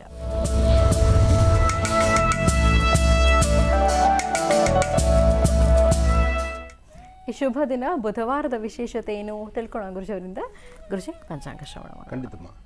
ಓಂ ಶ್ರೀಂ ಭಗವತೀ ನಮಃ, ಶ್ರೀಂ ಲಲಿತಾಯ ನಮಃ, ದುರ್ಗಾಯ ನಮಃ, ಗಣಪತಿ ನಮಃ, ಗ್ರಾಮಿಣೀ ನಮಃ, ಗಣಾಧ್ಯಕ್ಷಾಯ ನಮಃ, ಗಣಸ್ವರೂಪಿಣೀ ನಮಃ, ಗಣಗಣವಲ್ಲಭಾಯ ನಮಃ, ಶ್ರೀಮತೇ ನಮಃ, ಮಹಾರೂಪಾಯ ನಮಃ. ಓಂ ಮಹಾಕೇಶವಾಯ ನಮಃ, ನಾರಾಯಣಾಯ ನಮಃ, ಮಾಧವಾಯ ನಮಃ, ಗೋವಿಂದಾಯ ನಮಃ, ವಿಷ್ಣವೇ ನಮಃ, ಮಧುಸೂದನಾಯ ನಮಃ, ತ್ರಿವಿಕ್ರಮಾಯ ನಮಃ, ಶ್ರೀ ಮಹಾವಿಷ್ಣವೇ ನಮಃ, ಮಹಾವಿಷ್ಣವೇ ನಮಃ, ಮಹಾಕಾಲಾಯ ನಮಃ, ಬ್ರಹ್ಮಾತ್ಮಕಾಯ ನಮಃ, ಮಹಾಮೂರ್ತಯೇ ನಮಃ, ಅಷ್ಟಸಿದ್ಧಯೇ ನಮಃ, ಯೋಗಿನೇ ನಮಃ, ಶ್ರೀಮದ್ಮಹಾಲಲಿತಾಂಬಾಲಾ ತ್ರಿಪುರಸುಂದರಿ ದೇವತಾಭ್ಯೋ ನಮಃ. ದೇವರನ್ನು ಪ್ರಾರ್ಥನೆ ಮಾಡ್ತಾ ದೇವರನ್ನು ಪ್ರಾರ್ಥನೆ ಮಾಡಬೇಕು, ದೇವತಾ ಆರಾಧನೆ ಆಗಬೇಕು. ಜೊತೆಗೆ ಜಗತ್ತಿನಲ್ಲಿರ್ತಕ್ಕಂತಹ 2 ಪ್ರತ್ಯಕ್ಷ ದೈವಗಳ ಪ್ರಾರ್ಥನೆ ಆಗಬೇಕು ಅಂತ ಶ್ರೀನಿವಾಸ್ ಹೇಳುವಾಗ ನಮ್ಮ ಹೃದಯದಲ್ಲೂ ಬಹಳ ಸಂತೋಷವೇ. ಯಾಕೆಂದರೆ ಇವತ್ತು ಪ್ರತಿಯೊಬ್ಬರೂ ಕಲಿಬೇಕಾದ್ದು, ಕಲ್ತ್ಕೊಳ್ಬೇಕಾದ್ದು. ಕಾಣದದ್ದನ್ನು ಅಥವಾ ಮತ್ತೊಬ್ಬರ ತೃಪ್ತಿಪಡಿಸೋದನ್ನು ಅಥವಾ ನಾವೊಂದು ಹೆಸರು ಮಾಡಬೇಕು ಅಂತೇಳಿ ಸಭೆ ಸಮಾರಂಭಗಳಲ್ಲಿ ಮೇಲ್ಗೈ ಸಾಧಿಸಬೇಕು ಎಂಬತಕ್ಕಂಥದ್ರಲ್ಲಿ ನಾವು ಏನನ್ನು ಮಾಡಬೇಕು, ಎಲ್ಲಿ ನಮಗೆ ಮುಕ್ತಿ, ಎಲ್ಲಿ ನಮಗೆ ಸಾರ್ಥಕತೆಯ ಬದುಕು, ಯಾವುದರಿಂದ ಜೀವನ, ಎಲ್ಲಿ ನಮ್ಮ ಪ್ರಾರಂಭದ ದಿನ ಅಂತಕ್ಕಂಥದ್ದನ್ನು ನಾವು ಮರೆತು ಕೂತ್ಕೊಂಡು ಬಿಡ್ತಾ ಇದ್ದೀವಿ. ಎಷ್ಟೋ ಕಡೆ ಇವತ್ತಿಗೂ ಸಹಿತ ಬಹಳಷ್ಟು ನಾಯಿ ಕೊಡೆಗಳ ಥರ ತಲೆ ಎತ್ತಾ ಇರ್ತಕ್ಕಂಥ ಆಶ್ರಮಗಳನ್ನು ನೋಡಿದ್ರೆ, ವೃದ್ಧಾಶ್ರಮಗಳನ್ನು ನೋಡಿದ್ರೆ ಹೊಟ್ಟೆಯಲ್ಲಿ ಬೆಂಕಿ ಬಿದ್ದಂಗೆ ಆಗುತ್ತೆ. ನಮಗಾಗಿ ಪರಿತಪಿಸಿ ಶ್ರಮಿಸಿ ಬೆಳೆಸಿ ದೊಡ್ಡವ್ರನ್ನ ಮಾಡಿ ತಾವು ತಿಂತಾರೋ ಇಲ್ವೋ ಕೂಡಿಟ್ಟು ಹಣವನ್ನು ಮಕ್ಕಳಿಗೆ ಆಸ್ತಿ ಮಾಡಬೇಕು, ಅಂತಸ್ತು ಮಾಡಬೇಕು, ಮಕ್ಕಳ ಸೈಟ್ ಮಾಡಬೇಕು, ಜಮೀನು ಮಾಡಬೇಕು ಅಂತೇಳಿ ತಮ್ಮ ಸುಖ ಸಂತೋಷವೆಲ್ಲವನ್ನು ತ್ಯಾಗ ಮಾಡಿ ಒಂದಷ್ಟು ಆಸ್ತಿ ಮಾಡಿದ್ರೆ ಆ ಆಸ್ತಿನ ಉಳಿಸ್ಕೊಂಡು ಆಸ್ತಿಯಿಂದ ಅನುಭವಿಸುವಂಥ ಸುಖ ಮಾತ್ರ ಬೇಕು. ಆ ಮಾಡಿಟ್ಟಿರ್ತಕ್ಕಂಥ ಆಸ್ತಿಗೆ ಏನು ಶ್ರಮಿಸಿದ್ದಾರೆ ಎಂಬತಕ್ಕಂಥದ್ರ ಪರಿವೇ ಇಲ್ಲದಂಥ ರೀತಿ ಅವ್ರನ್ನ ವೃದ್ಧಾಶ್ರಮಗಳಿಗೆ ತೆಗೆದುಕೊಂಡು ಬಿಡುವಂಥ ಕಾಯಕಕ್ಕೆ ಮುಂದಾಗ್ತಿದ್ದಾರಲ್ಲ ಜನ. ಏನು ಹೇಳಬೇಕು? ಮದುವೆ ಅಂತ ಆಗಿಬಿಟ್ರೆ ಮುಗಿದೋಯ್ತು. ಮದುವೆ ಅಂತಾದರೆ ಆ ಮನೆಯಲ್ಲಿರ್ತಕ್ಕಂಥ ಹಿರಿಯರು ಇರೋಂಗೇ ಇಲ್ಲ. ಇವತ್ತೆಷ್ಟೋ ಜನದ ಬಾಯಲ್ಲಿ ಕೇಳ್ತಾ ಇದ್ದೀವಿ, ಹೆಣ್ಣಿಗೆ ಬಹಳಷ್ಟು ಪೂಜನೀಯವಾದಂಥ ಸ್ಥಳ ಇದೆ, ಹೆಣ್ಣಿನ ಸ್ಥಾನಮಾನ ಬಹಳ ದೊಡ್ಡದಾಗಿದೆ. ಹೆಣ್ಣು ಅಂತಕ್ಕಂಥದ್ದೇ ಒಂದು ವಿಶೇಷವಾಗಿರ್ತಕ್ಕಂಥ ಅಂಶ ಅಂತ ನಾವು ಹೇಳ್ತಾ ಇದ್ದೀವಿ. ಆದರೆ ಅಂಥ ಹೆಣ್ಣು ಮಕ್ಕಳು ಕೆಲವೊಂದು ಕಡೆ ನಡ್ಕೊಳ್ತಾ ಇರ್ತಕ್ಕಂಥ ರೀತಿಯೇ ಬೇರೆ ಆಗ್ತಾ ಇದೆ. ಹಾಗೆ ಕುಟುಂಬಗಳಲ್ಲಿ ಅಂಥ ಹೆಣ್ಣುಮಕ್ಕಳನ್ನು ಮನೆ ಕರೆತಂದು ನೀವು ನಡ್ಕೊಳ್ತಾ ಇರ್ತಕ್ಕಂಥ ರೀತಿಯೂ ಬೇರೆ ಆಗೋಗ್ತಾ ಇದೆ. ಇವತ್ತು ವಿಚಾರ ಇದೆಲ್ಲ. ಬೆಳಗ್ಗೆದ್ರೆ ಗ್ರಹಣ, ಸಮಯ ತುಂಬ ಕಡಿಮೆ. ಆದರೆ ಒಂದು ವಿಚಾರ ಇದೆ, ಎಲ್ಲರೂ ಕಾಣುವ ಪ್ರತ್ಯಕ್ಷ ದೈವವನ್ನು, ನಿಮಗೆ ಜನ್ಮವನ್ನು ಕೊಟ್ಟಂತಹ ಜನ್ಮದಾತರನ್ನು, ಅವರೊಂದಿಗೆ ಸುಖ ಸಂತೋಷವನ್ನು ಕಳೆಯುವಂಥದ್ದಾಗಲಿ ಎಂಬತಕ್ಕಂಥದ್ದು ಒಂದೇ ಇವತ್ತಿನ ಮೂಲ ಉದ್ದೇಶ. ಯಾಕೆಂದರೆ ಬುಧವಾರ ಮಹಾವಿಷ್ಣುವಿನ ಪ್ರಾರ್ಥನೆ ಮಾಡ್ತಾ ಇವತ್ತೆಲ್ಲರೂ ತಿಳ್ಕೊಳ್ಬೇಕಾಗಿರ್ತಕ್ಕಂಥದ್ದು, ದೇವರ ಅಲಂಕಾರಕ್ಕಾಗಲಿ, ಯಜ್ಞ ಯಾಗಾದಿಗಳಿಗಾಗಲಿ, ಪೂಜೆ ಪುನಸ್ಕಾರಕ್ಕಾಗಲಿ, ದಾನ ಧರ್ಮಾದಿಗಳನ್ನಾಗಲಿ ಏನೇ ಮಾಡಬೇಕಾದರೂ ಇದೆಲ್ಲವನ್ನು ಮಾಡಿ ನೋಡಬೇಕಾದಂತಹ ದಾರಿ ಮಾಡಬೇಕಾಗಿದ್ದರೆ ಅದು ಮಾಡಬೇಕಾಗಿರ್ತಕ್ಕಂಥ ದಾರಿ ಮಾಡಿದ್ಯಾರು? ಇದು ನಿಮ್ಮ ಜನ್ಮದಾತರು, ತಂದೆ ತಾಯಿ. ಅವರನ್ನು ಯಾವತ್ತಿಗೂ ಮರಿಬೇಡಿ. ಅವರ ಅಡಿಯಲ್ಲಿರ್ತಕ್ಕಂಥದ್ದು ಅವರ ಪಾದದ ಧೂಳಾಗಿದ್ದು ಅಲ್ಲಿದ್ದಿರತಕ್ಕಂಥದ್ದು ಅವರ ಪಾದಗಳಿಗೆ ಸದಾಕಾಲ ಸೇವೆಯನ್ನು ಸಲ್ಲಿಸ್ತಾ ಅವರ ಆಶೀರ್ವಾದದೊಂದಿಗೆ ನೀವು ಹಾಕುವ ಹೆಜ್ಜೆ ಖಂಡಿತ ಯಶಸ್ಸಿದೆ. ದಾಸರು ಒಂದು ಮಾತು ಹೇಳ್ತಾರೆ, ಮರಗಳ ಸುತ್ತಿದ್ರೆ ಏನು, ದೇವಾಲಯಗಳಿಗೆ ಪ್ರದಕ್ಷಿಣೆ ಮಾಡಿದ್ರೆ ಏನು, ಅಥವಾ 4 ಜನ ನೋಡುವಂಥ ಯಜ್ಞ ಯಾಗಾದಿಗಳನ್ನು ನೀವು ಮಾಡಿದ್ರೆ ಏನು, ಇದೆಲ್ಲಕ್ಕೂ ಸಹಿತ ಸಿಗದಂತಹ ಒಂದು ಪರಮ ಪವಿತ್ರವಾಗಿರ್ತಕ್ಕಂಥ ಪುಣ್ಯ ನಿಮ್ಮ ತಂದೆ ತಾಯಿಯ ಪಾದದಡಿಯಲ್ಲಿದೆ ಅಂತ ಹೇಳ್ತಾರೆ. ಅದು ಸತ್ಯ. ಯಾಕೆಂದರೆ ಆ ತಂದೆ ತಾಯಿ ಪಾದ ಅಷ್ಟು ಹಾಗೆ ಅದಕ್ಕಿರ್ತಕ್ಕಂಥ ಬೆಲೆ, ಅಷ್ಟು ಓಡಾಡಿರುತ್ತೆ, ಅಷ್ಟು ಶ್ರಮಿಸಿರುತ್ತೆ. ಕಾಲಿಗೆ ಮುಳ್ಚುಚ್ಕೊಳ್ಳುತ್ತೋ, ಕಾಲು ಹೊಡೆದು ರಕ್ತ ಬರ್ತಿರುತ್ತೋ, ಏನಾದರೂ ಸಹಿತ ತನ್ನ ಮಕ್ಕಳಿಗಾಗಿಯೇ ತನ್ನ ಸಂಕಟವನ್ನು ಯಾರೊಬ್ಬರೊಂದಿಗೂ ಹೇಳ್ಕೊಳ್ದಿರ ಮಕ್ಕಳಿಗೆ ತಿನ್ನಿಸುವಂತಹ, ಮಕ್ಕಳಿಗೆ ಉಣಿಸುವಂತಹ ಅನ್ನ ಆಹಾರದ ಬಗ್ಗೆ, ಮಕ್ಕಳ ಅಲಂಕಾರದ ಬಗ್ಗೆ, ಮಕ್ಕಳ ವಿದ್ಯೆ ಬಗ್ಗೆ, ಮಕ್ಕಳ ಶ್ರೇಯಸ್ಸು ಬಗ್ಗೆ, ಮಕ್ಕಳ ಯಶಸ್ಸಿನ ಬಗ್ಗೆ ತಂದೆ ತಾಯಿ ಪರಿತಪಿಸುವಂಥ ರೀತಿ ಇದೆಯಲ್ಲ. ಪ್ರತಿ ಕಾಲ ರಾತ್ರಿ ಒಂದು ಹೊತ್ತು ಊಟ ಮಾಡಿ ಮಲಗಲಿಲ್ಲ ಅಂದರೆ 4 ಸತಿ ಕೂಗಿ ಎಬ್ಬಿಸ್ತಾರೆ, ಊಟ ಮಾಡಿ, ಊಟ ಮಾಡು, ಊಟ ಮಾಡು. ಆ ತಂದೆ ತಾಯಿ ಊಟ ಮಾಡಿದ್ರೆ ಇಲ್ವಂತ ಯಾವತ್ತಾದ್ರೂ ಒಂದು ದಿವಸ ಮಕ್ಕಳಿಗೆ ಕೇಳುತ್ತಾರೆ? ಯೋಚನೆ ಮಾಡಿ. ಮಗು ಹಾಲು ಕುಡಿದು ಮಲಗಿಲ್ಲ ಅಂದರೆ ತಾಯಿ ಮನಸ್ಸು ತಡಿಯಲ್ಲ. ತಾಯಿ ಮನಸ್ಸು ಪರಿತಪಿಸ್ಬಿಡುತ್ತೆ, ಒದ್ದಾಡ್ಬಿಡುತ್ತೆ. ಅಯ್ಯೋ ಇವತ್ತು ನನ್ನ ಮಗು ಹಾಲು ಕುಡಿದು ಮಲಗಲಿಲ್ವಲ್ಲ, ಮಕ್ಕಳು ಊಟ ಮಾಡಲಿಲ್ವಲ್ಲ. ಎಷ್ಟೊತ್ತಾದರೂ ಸಹಿತ ಮಗ ಬರೋ ತನಕ ಬಾಗಿಲಲ್ಲೇ ಕೂತ್ಕೊಂಡಿರ್ತಕ್ಕಂಥ ತಂದೆ ಪ್ರೀತಿನ ಬಂದ ಮೇಲೆ ಏನೋ ಅವನು ಬೈದ್ಬಿಟ್ಟಾದ್ರೂ ಸರಿ, ಅವನು ಬೈದು ನೋಡಿ, ಅಲ್ಲಿ ಪ್ರೀತಿ ಅಲ್ಲ, ಬೈದ್ಬಿಟ್ಟು ಊಟ ಮಾಡಿಸುವಂಥದ್ದು. ಆ ಬೈಯುವಂತಹ ರೀತಿ ಇರುತ್ತಲ್ಲ, ಅದರಲ್ಲಿ ತುಂಬಿರುತ್ತೆ ಮಧುರವಾದಂತಹ ಜೇನು. ಆ ಜೇನಿನಂಥ ಸಿಹಿ ಅವ್ರು ಆಡುವಂತಹ ಆ ಗಟ್ಟು ಧ್ವನಿ, ಆ ಗಡಸು ಧ್ವನಿಯಲ್ಲಿದೆ. ನಾವು ಅದನ್ನು ಅರ್ಥ ಮಾಡ್ಕೊಳ್ಳಲ್ಲ, ಯೋಗ್ಯತೆ ನಮಗಿಲ್ಲ. ಹಾಗೆ ನೋಡಿ ಗುರುಗಳೇ, ಪ್ರೀತಿಗಾಗಿ ಗಂಟಾನ್ಗಟ್ಲೆ ಕಾಯ್ತೀವಿ, ತಂದೆ ತಾಯಿಯ ಮಾತಿಗಾಗಿ 5 ನಿಮಿಷನೂ ಕಾಯಕ್ಕಾಗಲ್ಲ. ನಮ್ಮ ಕಾಯಕ್ಕಾಗಲ್ಲ. ಯಾಕೆಂದರೆ ಅಲ್ಲಿ ಹೊಸದಲ್ವಾ. ಹೌದು, ಹೊಸದು. ನಾಳೆ ಪಾತಾಳಕ್ಕೆ ಬೀಳೋದು, ಏಳೋದು, ಈಜೋದು ಅಥವಾ ನಡೆಯೋದು ಒಂದು ಅರಿವಿಲ್ಲ. ಇರಲಿ, ಮುಂದಕ್ಕೆ ಹೋಗ್ತಾ ಹೋಗ್ತಾ ಸಮಯ ಹೋಗೋದು ನಮಗೆ ಗೊತ್ತಾಗೋದಿಲ್ಲ. ಯಾಕೆಂದರೆ ನನ್ನ ಕಾರ್ಯಕ್ರಮದಲ್ಲಿ ಪ್ರಧಾನವಾಗಿ ನಾವು ಅಂದಿನಿಂದ ಇಂದಿನವರೆಗೂ ನಾವು ತಿಳಿಸ್ತಾ ಹೇಳ್ತಾ ಬಂದಿರೋದೇ ಈ ಒಂದು ತತ್ವ. ಪ್ರತ್ಯಕ್ಷವಾಗಿ ಕಾಣತಕ್ಕಂಥ ತಂದೆ ತಾಯಿ ಮುಂದೆ ಮತ್ತೊಂದಿಲ್ಲ ಅಂತಕ್ಕಂಥದ್ದೇ ನನ್ನ ತತ್ವ. ಹಾಗಾಗಿ ಮಹರ್ಷಿವಾಣಿ ಕಾರ್ಯಕ್ರಮದಲ್ಲಿ ಈ ಪದ ಮುಂದಕ್ಕೆ ಬಂದರೆ ಅದಕ್ಕೆ ಮುಂದೆ ಸಮಯ ಹೋಗೋದು ನಮಗೆ ಗೊತ್ತಾಗೋದಿಲ್ಲ. ಆದರೆ ಜವಾಬ್ದಾರಿ ನಮ್ಮನ್ನು ಕೈ ಹಿಡಿದು ಕರೀತಾ ಇದೆ. ನಾಳೆ ಬೆಳಗಿನ ಕಾಯಕದ ಬಗ್ಗೆ ಎಚ್ಚರಿಸ್ತಾ ಇದೆ. ಅದಕ್ಕಾಗಿ ಇವತ್ತಿನ ಸಮಯವನ್ನು ನಾವು ಆ ಕಡೆ ಈ ಕಡೆ ಕಳಿಸೋಕ್ಕಾಗೋದಿಲ್ಲ. ಇರಲಿ. ಶ್ರೀ ಶೋಭಕೃತ್ ನಾಮ ಸಂವತ್ಸರೆ ಉತ್ತರಾಯಣಿ ವಸಂತ ಋತು ಚೈತ್ರ ಮಾಸ ಕೃಷ್ಣಪಕ್ಷ 19/4/2023 ಬುಧವಾರ, ಚತುರ್ದಶಿ, ರೇವತಿ ನಕ್ಷತ್ರ. ಬೆಳಗ್ಗೆದ್ರೆ ಅಮಾವಾಸ್ಯೆ, ರೇವತಿ ನಕ್ಷತ್ರ. ಇವತ್ತು ಮಹಾನಕ್ಷತ್ರ ಇದೆ, ಚತುರ್ದಶಿ ಇದೆ, ಬೆಳಗ್ಗೆದ್ರೆ ಅಮಾವಾಸ್ಯೆ ಇದೆ. ಇವತ್ತು ಕಾತ್ಯಾಯಿನಿ ಅಮಾವಾಸ್ಯೆ ಅಂತಕ್ಕಂಥದ್ದಿದೆ. ನಾಳೆ ಶುಭಾಶುಭಗಳಲ್ಲಿ, ಲಾಭ ನಷ್ಟಗಳಲ್ಲಿ ಧ್ವನಿಯಾಗಿ ನಿಂತು ನಾಳಿನ ಗ್ರಹಸ್ಥಿತಿಗಳಲ್ಲಿ ಬರ್ತಕ್ಕಂತಹ ದೋಷಗಳನ್ನು, ಸಮಸ್ಯೆಗಳನ್ನು ಹೆದರಿಸಬೇಕಾಗಿರ್ತಕ್ಕಂಥವ್ರು ಅಥವಾ ಅದರಿಂದ ಪರವಾಗಿಲ್ಲಪ್ಪ ಅಂತ ನೆಟ್ಟುಸಿರು ಬಿಡ್ತಕ್ಕಂಥವ್ರು, ಆ ರಾಶಿಗಳು ಯಾರು ಎಂಬತಕ್ಕಂಥದ್ದನ್ನು ನಾನೀಗ ನಿಮಗೆ ತಿಳಿಸ್ಕೊಡ್ತೇನೆ. ತಾವು ತಿಳ್ಕೊಳ್ಳಿ, ತಮ್ಮ ಪರಿಸರದಲ್ಲಿ ತಿಳಿಸಿ. ತಮ್ಮ ಸುತ್ತಮುತ್ತಿರ್ತಕ್ಕಂಥವರಿಗೆ ಒಂದಷ್ಟು ವಿಚಾರ ವಿನಿಮಯವನ್ನು ಮಾಡಿ. ಹಿಂದೆ ಎಲ್ಲ ಪ್ರತಿಯೊಬ್ಬರ ಮನೆಗೂ ಒಂದು ಗ್ರಂಥಾಲಯ ಇತ್ತು, ಗ್ರಂಥಗಳಿತ್ತು, ಪುಸ್ತಕಗಳಿತ್ತು. ಆದರೆ ಇವತ್ತು ಈ ಹಾಳಾದ ಮೊಬೈಲ್ ಬಂದು ಪುಸ್ತಕ ಅಲ್ಲ, ಪೇಪರ್, ಮನೆ ಬಾಗಿಲು ಪೇಪರ್ ಬಂದು ಪೇಪರ್ ಓದೋಷ್ಟು ತಾಳ್ಮೆನೂ ನಮಗಿಲ್ಲ. ಓದ್ತಾ ಇಲ್ಲ, ಓದಲಿಕ್ಕೆ ಅವಕಾಶನೇ ಕೊಡ್ತಾ ಇಲ್ಲ ನಾವು. ಪೇಪರ್ ಓದಿ, ಬುಕ್ಸು, ಗ್ರಂಥಗಳು ಓದಿರ್ತಕ್ಕಂಥವ್ರು 100-110 ವರ್ಷ ಆದರೂ ಕಣ್ಗಳು ಚೆನ್ನಾಗಿದೆ. ನಮ್ಮ ಸಿದ್ಧಗಂಗಾ ಶ್ರೀಗಳು ನಡೆದಾಡೋ ದೇವರು, ಅವರು ಕಡೆಯ ದಿನಗಳವರೆಗೂ ಅವ್ರ ಕಣ್ಣುಗಳು ಬಹಳ ಚೆನ್ನಾಗಿತ್ತು.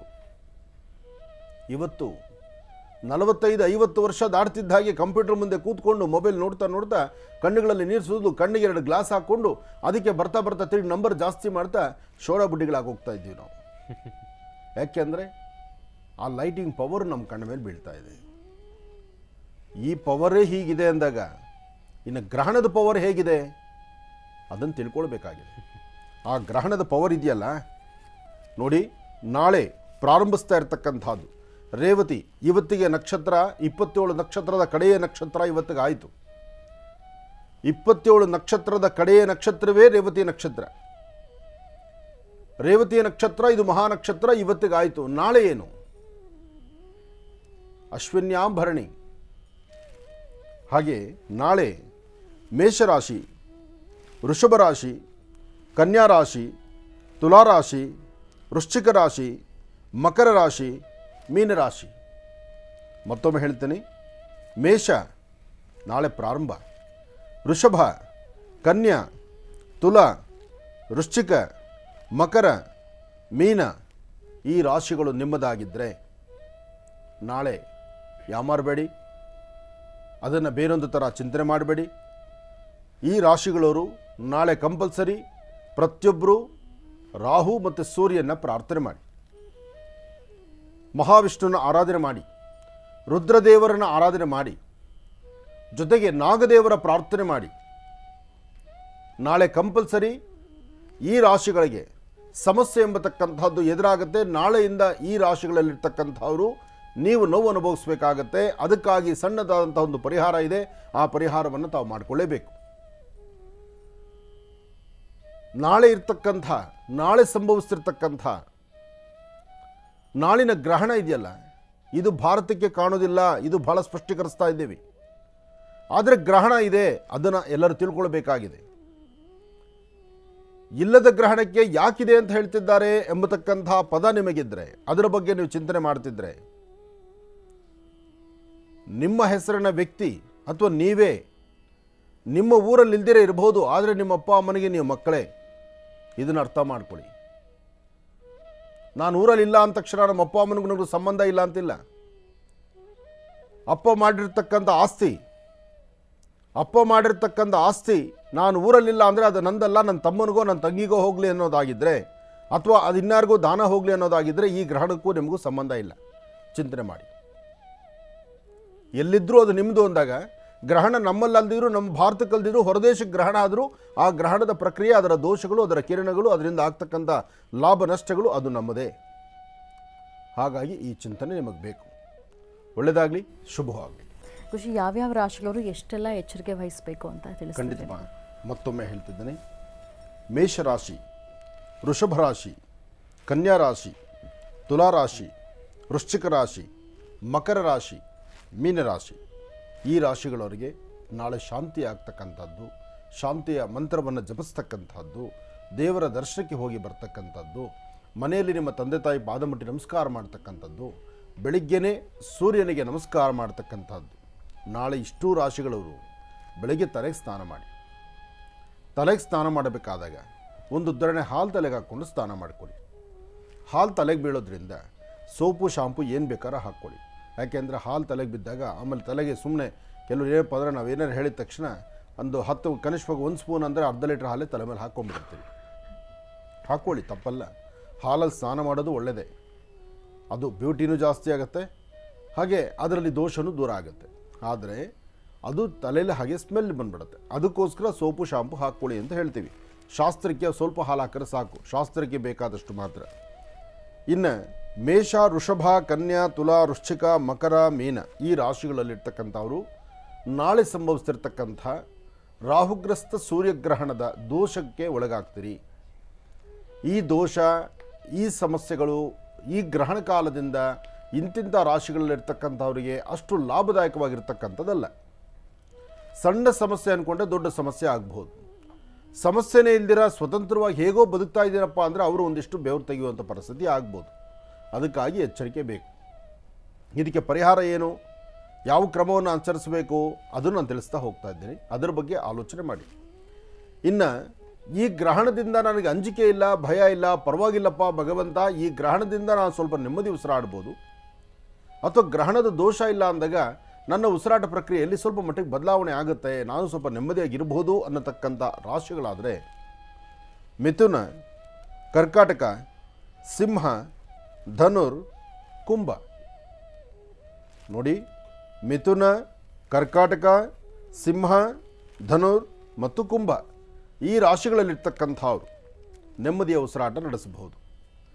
ಗ್ರಹಣ ಪ್ರಕ್ರಿಯೆ, ಗ್ರಹಣದ ದೋಷಗಳು, ಗ್ರಹಣದ ಕಿರಣಗಳು, ಆ ಗ್ರಹಣದ ರೇಸಿಂಗ್ ಪವರ್ ಅಂತಕ್ಕಂಥದ್ದು ಮೇಷ, ವೃಷಭ, ಕನ್ಯಾ, ತುಲಾ, ವೃಶ್ಚಿಕ, ಮಕರ, ಮೀನ ಈ ರಾಶಿಗಳಲ್ಲಿರ್ತಕ್ಕಂಥವರು ಸಮಸ್ಯೆಗೊಳಗಾಗುವಂಥ ಪರಿಸ್ಥಿತಿಗಳಿದೆ. ಅದಕ್ಕಾಗಿ ಪರಿಹಾರ ಎಂಬತಕ್ಕಂಥದ್ದನ್ನು ಆದಿತ್ಯಾದಿ ನವಗ್ರಹಗಳನ್ನು ಪ್ರಾರ್ಥನೆ ಮಾಡಿ, ಪ್ರತ್ಯೇಕವಾಗಿ ಸೂರ್ಯನ ಮತ್ತು ರಾಹುವನ್ನು ನೀವು ಪ್ರಾರ್ಥನೆ ಮಾಡಿ. ರಾಹು ಅಂದರೆ ದುರ್ಗೆಯನ್ನು ಆರಾಧನೆ ಮಾಡಬೇಕು. ಸೂರ್ಯನಿಗೆ ಪ್ರತ್ಯೇಕವಾಗಿ ಶ್ರೀರಾಮಚಂದ್ರನೋ ಅಥವಾ ವಿಶೇಷವಾದಂತಹ ವಿಷ್ಣುದೇವರನ್ನು ಆರಾಧನೆ ಮಾಡತಕ್ಕಂಥದ್ದು ಒಳಿತು. ಬೆಳಿಗ್ಗೆ ತಲೆಗೆ ಸ್ನಾನ ಮಾಡಿಕೊಳ್ತಕ್ಕಂಥದ್ದು, ತಲೆಗೆ ಸ್ನಾನ ಆದ ನಂತರ ದೇವ್ರ ಮುಂದೆ ದೀಪ ಹಚ್ಚಿ ನಮಸ್ಕಾರ ಮಾಡತಕ್ಕಂಥದ್ದು, ಗ್ರಹಣ ಕಾಲದಲ್ಲಿ ಸಾಧ್ಯವಾದಷ್ಟು ಆಹಾರ ಪದ್ಧತಿಗಳನ್ನು ತ್ಯಜಿಸ್ತಕ್ಕಂಥದ್ದು. ಗ್ರಹಣ ಕಾಲದಲ್ಲಿ ಆಹಾರವನ್ನು ಸ್ವೀಕರಿಸಬಾರ್ದು. ಗ್ರಹಣ ಕಾಲದಲ್ಲಿ ಒಂದಷ್ಟು ಜಪತಪಗಳನ್ನು ಮಾಡಬೇಕು. ಆ ಜಪಗಳನ್ನು ಮಾಡ್ತಾ ನಿಮ್ಮನ್ನು ನೀವು ರಕ್ಷಣೆ ಮಾಡಿಕೊಳ್ಳಿಕ್ಕಾಗಿ ಮಾಡುವಂತಹದ್ದಾಗುತ್ತೆ. ಆದರೆ ಗ್ರಹಣದ ಸಮಯ ಆದರೂ ಏನು, ಇದನ್ನು ನೀವು ತಿಳ್ಕೊಳ್ಬೇಕಾಗತ್ತೆ. ಗ್ರಹಣದ ಸಮಯ ಈ ಬಾರಿ ಸಂಭವಿಸ್ತಿರ್ತಕ್ಕಂಥ ರಾಹುಗ್ರಸ್ತ ಸೂರ್ಯಗ್ರಹಣ 4 ಗಂಟೆ 20 ನಿಮಿಷಗಳ ಕಾಲ, 4 ಗಂಟೆ 20 ನಿಮಿಷಗಳ ಕಾಲ ಸಂಪೂರ್ಣವಾದಂತಹ ಪುಣ್ಯಕಾಲ. ಗ್ರಹಣ ಕಾಲ ಅಂದರೆ ಇದು ದೋಷಕಾಲ ಅಲ್ಲ, ಗ್ರಹಣ ಕಾಲ ಅಂದರೆ ಇದು ಪುಣ್ಯಕಾಲ. ಒಂದು ಕಡೆ ಪುಣ್ಯಕಾಲ ಅಂತಿದ್ದೀರಿ, ಮತ್ತೊಂದು ಕಡೆ ದೋಷಗಳಿದೆ ಅಂತ ಹೇಳ್ತಿದ್ದೀರಿ. ಹೇಗಿದ್ರ ಬಗ್ಗೆ ಅಂತ ನಿಮ್ಮ ಚಿಂತನೆ ಇರ್ಬೋದು. ಗ್ರಹಣ ಕಾಲ ನಿಜಕ್ಕೂ ಪುಣ್ಯಕಾಲವೇ. ಗ್ರಹಗಳಿಗೆ ಒಂದು ಕಡೆ ಶಕ್ತಿ ಕೊಡುವಂಥದ್ದು, ಗ್ರಹಣದ ಕಿರಣಗಳಿಂದ ಬರ್ತಕ್ಕಂಥ ದೋಷಗಳನ್ನು ಅನುಭವಿಸುವಂಥದ್ದು. ದೋಷ ಅನುಭವಿಸುವಂಥದ್ದು ಯಾವ ರೀತಿ?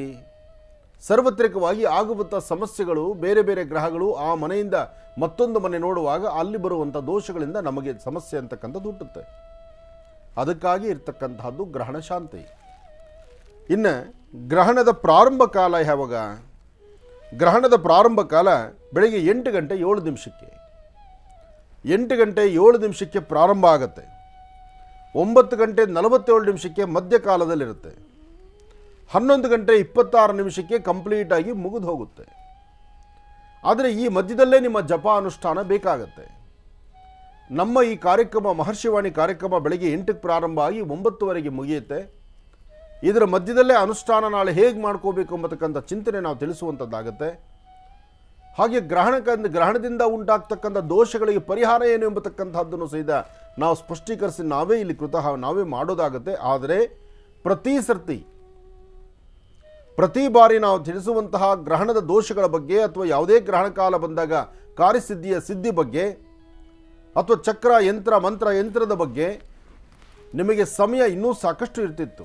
ಅಂದರೆ ಬೆಳಗ್ಗೆ ನಮ್ಮ ಕಾರ್ಯಕ್ರಮವನ್ನು ವೀಕ್ಷಣೆ ಮಾಡುವಂಥದ್ದನ್ನು ನೀವು ಸ್ಪಷ್ಟವಾಗಿ ಮಾಡಿ, ಅದಾದ ನಂತರ ಇಂತಿಷ್ಟು ಕಾಲದಲ್ಲಿ ನೀವು ಮಾಡ್ಕೊಳ್ಬೋದು, ದಿನಪೂರ್ತಿ ಸಮಯ ನಿಮಗಿದೆ ಅಂತ ನಾವು ತಿಳಿಸ್ತಾ ಇದ್ವಿ. ಆದರೆ ನಾಳಿನ ಕಾರ್ಯಕ್ರಮ ಹಾಗಲ್ಲ. ನಾಳಿನ ಕಾರ್ಯಕ್ರಮದಲ್ಲಿ ಬೆಳಿಗ್ಗೆ 8 ಗಂಟೆ ಪ್ರಾರಂಭ ಆದರೆ 9:30, ಅಂದರೆ ಈ ಗ್ರಹಣ ಕಾಲ ಇರ್ತಕ್ಕಂಥದ್ದು ಸಹಿತ ಬೆಳಿಗ್ಗೆ 8 ಗಂಟೆ 7 ನಿಮಿಷದಿಂದ 11 ಗಂಟೆ 26 ನಿಮಿಷದೊಳಗಡೆ, 8:07ರಿಂದ 11:26 ಇಷ್ಟರೊಳಗೆ ಮುಗಿಬೇಕಾಗಿದೆ. ನಮ್ಮ ಕಾರ್ಯಕ್ರಮ ಮುಗಿದ ನಂತರ 9 ಗಂಟೆ 30 ನಿಮಿಷದ ನಂತರ ಹಿಂದಲೇ ನಾವು ಯಾವ ಕ್ರಮವನ್ನು ಹೇಳಿದ್ದೀವೋ ಆ ಕ್ರಮವನ್ನು ಆಜ್ಞೆ ನೀವು ಮಾಡಿ ಮುಗಿಸುವಂಥದ್ದು ಬಹಳ ಉತ್ತಮ. ಯಾಕೆಂದರೆ ಇದನ್ನೆಲ್ಲರೂ ಅರ್ಥ ಮಾಡ್ಕೋಬೇಕಾಗಿದೆ. ಸಂಜಾ ಕಾಲದಲ್ಲಿ ನೀವು ಮಾಡಿದ್ರೆ ಇದು ಗ್ರಹಣದ ಪ್ರಯೋಗ ನಿಮ್ಮ ಕೆಲಸ ಆಗೋದಿಲ್ಲ. ನಾಳೆ ಕಂಪ್ಲೀಟಾಗಿ ಸಂಪೂರ್ಣವಾಗಿ ಈ ಗ್ರಹಣದಿಂದ ನೀವು ಸಿದ್ಧಿಪಡಿಸ್ಕೊಳ್ತಕ್ಕಂಥ, ತಯಾರು ಮಾಡತಕ್ಕಂತಹ ಒಂದು ವಿಶೇಷವಾಗಿರ್ತಕ್ಕಂಥ ರಕ್ಷಾ ತಂತ್ರವನ್ನು, ಆ ರಕ್ಷಾ ತಂತ್ರವನ್ನು ಬೆಳಿಗ್ಗೆ 8 ಗಂಟೆ 7 ನಿಮಿಷದಿಂದ 11 ಗಂಟೆ 26 ನಿಮಿಷದ ಒಳಗೆ ಮಾತ್ರ ಮಾಡ್ತಕ್ಕಂಥದ್ದು. ಅದಾದ ಮೇಲೂ ನಾವು ಮಾಡ್ತೀವಿ ಅಂತ ಮುನ್ನಡೆದ್ರೆ ಅದು ಕಾರ್ಯಸಿದ್ಧಿ ಇಲ್ಲ. ಈ ಸಮಯದಲ್ಲಿ ನೀವು ಮಾಡುವಂಥವರ ಮಧ್ಯದಲ್ಲಿದ್ದರೆ, ಅಂದರೆ ಅನುಷ್ಠಾನವನ್ನು ಮಾಡುವಂಥದ್ದನ್ನು ನೋಡಿದ್ರೂ, ಅನುಷ್ಠಾನವನ್ನು ಮಾಡಬೇಕು ಅಂತ ಸಂಕಲ್ಪ ಮಾಡಿದ್ರೂ, ಅಥವಾ ಈ ಸಮಯದಲ್ಲಿ ಆದಿತ್ಯಾದಿ ನವಗ್ರಹಗಳನ್ನು ಪ್ರಾರ್ಥನೆ ಮಾಡಿ ಲಕ್ಷ್ಮೀ ನರಸಿಂಹ ಸ್ವಾಮಿಯನ್ನು ಪ್ರಾರ್ಥಿಸಿ ನಿಮ್ಮ ಕುಲದೇವರ ಆರಾಧನೆ ಮಾಡಿ, ಗ್ರಹಣ ಕಾಲದಲ್ಲಿ ಒಂದಿಷ್ಟು ಜಪತಪಗಳನ್ನು ಮಾಡಿ, ಮನೆಯಲ್ಲಿರ್ತಕ್ಕಂಥ ಗರ್ಭಿಣಿ ಸ್ತ್ರೀಯರು ಸಾಧ್ಯವಾದಷ್ಟು 4 ಗೋಡೆ ಮಧ್ಯದಲ್ಲಿ ನಿಮ್ಮ ಕಿಟಕಿ ಬಾಗಿಲು ಎಲ್ಲವನ್ನು ಹಾಕೊಂಡು ನೆಮ್ಮದಿಯಾಗಿ ಒಳಗಿದ್ದರು ಆಗಷ್ಟೇ ಇದರ ಫಲಾಫಲಗಳನ್ನು ಸಿದ್ಧಿಪಡಿಸ್ಕೊಳ್ತೀರಿ. ಇವತ್ತು ವಿಚಾರ ಬಹಳ ಚೆನ್ನಾಗಿದೆ. ಯಾಕೆಂದರೆ ಈ ವಿಚಾರದಲ್ಲಿ ಇನ್ನೊಂದು ರಹಸ್ಯವಿದೆ. ಆ ರಹಸ್ಯ ಏನು ಎಂಬತಕ್ಕಂಥದ್ದನ್ನು ನಾನು ಮುಂದಿನ ಭಾಗದಲ್ಲಿ ನಿಮಗೆ ತಿಳಿಸ್ತೇನೆ. ಕೂತ್ಕೊಳ್ಳಿ. ಖುಷಿ, ನಾಳೆ ಗ್ರಹಣಕ್ಕೆ ಬೇಕಾಗಿರುವಂತಹ ಸಾಮಗ್ರಿಗಳು? ಖಂಡಿತಮ್ಮ. ನಾಳೆಗೆ ಬೇಕಾಗಿರ್ತಕ್ಕಂತಹ ಸಾಮಗ್ರಿಗಳಲ್ಲಿ ಪ್ರಧಾನವಾಗಿ ರಕ್ತಚಂದನ ಅಥವಾ ಕೆಂಪು ವರ್ಣದ ಗಂಧ. ಕೆಂಪು ವರ್ಣದ ಗಂಧ, ರಕ್ತಚಂದನ, ರಕ್ತಚಂದನ ರೋಸುಡ್ ಅಂದರೆ ರಕ್ತಚಂದನದಿಂದ ಗಂಧವನ್ನು ತಗೊಳ್ಬೇಕು. ಗಂಧವನ್ನು ತೆಗೆದು ಒಂದು ಬಟ್ಲಲ್ಲಿ ಇಟ್ಕೊಳ್ಳಿ. ಚೆನ್ನಾಗಿರ್ತಕ್ಕಂತಹ ಬಿಳಿ ಎಕ್ಕದ ಎಲೆ, ಬಿಳಿ ಎಕ್ಕದ ಎಲೆಯನ್ನು ತರಲಿಕ್ಕೆ ಹೊರಟಾಗ ಬೆಳಿಗ್ಗೆ ಬೇಗ ತಂದ್ಕೊಳ್ಳಿ. ನಾಳೆನೇ ತರ್ತಕ್ಕಂಥದ್ದು ಬಹಳ ಉತ್ತಮ. ಬೆಳಿಗ್ಗೆ ತರ್ತಕ್ಕಂಥದ್ದು ನಾಳೆ ಬೆಳಿಗ್ಗೆ ಬಿಳಿ ಎಕ್ಕದ ಎಲೆ ತರಬೇಕಾದ್ರೆ ನೀವು ಪೂರ್ವಾಭಿಮುಖವಾಗಿ ನಿಂತು ಎಲೆಯನ್ನು ಕಿತ್ಕೋಬೇಕು. ಪೂರ್ವಾಭಿಮುಖವಾಗಿ ನಿಂತು ಎಲೆಯನ್ನು ಕಿತ್ಕೊಂಡು ಬರ್ತಕ್ಕಂಥದ್ದು ಬಹಳ ಉತ್ತಮ. ಬಿಳಿ ಎಕ್ಕದ ಎಲೆ ಒಂದು, ರಕ್ತಚಂದನ, ಅದಾದ ನಂತರ 9 ಮಣ್ಣಿನ ಹಣತೆಯ ದೀಪ, 9 ಮಣ್ಣಿನ ಹಣತೆಯ ದೀಪ. ರಂಗೋಲಿ ಪುಡಿಗೆ ಸ್ವಲ್ಪ ಕುಂಕುಮವನ್ನು ಮಿಶ್ರಣ ಮಾಡಬೇಕು, ಅಥವಾ ಕೆಂಪು ಬಣ್ಣದ ರಂಗೋಲಿಯನ್ನು ತಗೊಳ್ಬೇಕು, ಅಥವಾ ಒಂದಷ್ಟು ಕೆಮ್ಮಣ್ಣು ತಗೊಳ್ತಕ್ಕಂಥದ್ದು ಬಹಳ ಉತ್ತಮ. ಒಂದು ಮಣೆಯನ್ನು ತಗೊಳ್ಬೇಕು. ಮಣೆ ಮೇಲೆ ಕೆಂಪು ಬಣ್ಣದ ಕುಂಕುಮದಿಂದ ಅಥವಾ ಕೆಮ್ಮಣ್ಣಿನಿಂದ ಅಥವಾ ಕೆಂಪು ವರ್ಣದ ರಂಗೋಲಿಯಿಂದ ಆಗ ಬರೆಯುವಂತಹ ಯಂತ್ರ ಇರುತ್ತೆ. ಅದೇನು ಅಂತ ನಾಳೆ ತಿಳಿಸ್ತೇನೆ. ಬೇಕಾಗುವಂತಹ ಪದಾರ್ಥಗಳಲ್ಲಿ ಪ್ರಧಾನವಾಗಿ ಕೆಂಪು ಬಣ್ಣದ ಗಂಧ, 1 ಬಿಳಿ ಎಕ್ಕದ ಎಲೆ, 9 ಮಣ್ಣಿನ ಹಣತೆ, ಒಂದಿಷ್ಟು ಒಣಕೊಬ್ಬರಿ, ಒಂದಿಷ್ಟಿದ್ರೆ ಸಾಕು. ಯಾಕೆಂದರೆ ಪುನಃ ಗ್ರಹಣ ಭಾಳ ಬೇಗ ಬರುವಂಥ ಸಾಂದ್ರತೆಗಳಿದೆ.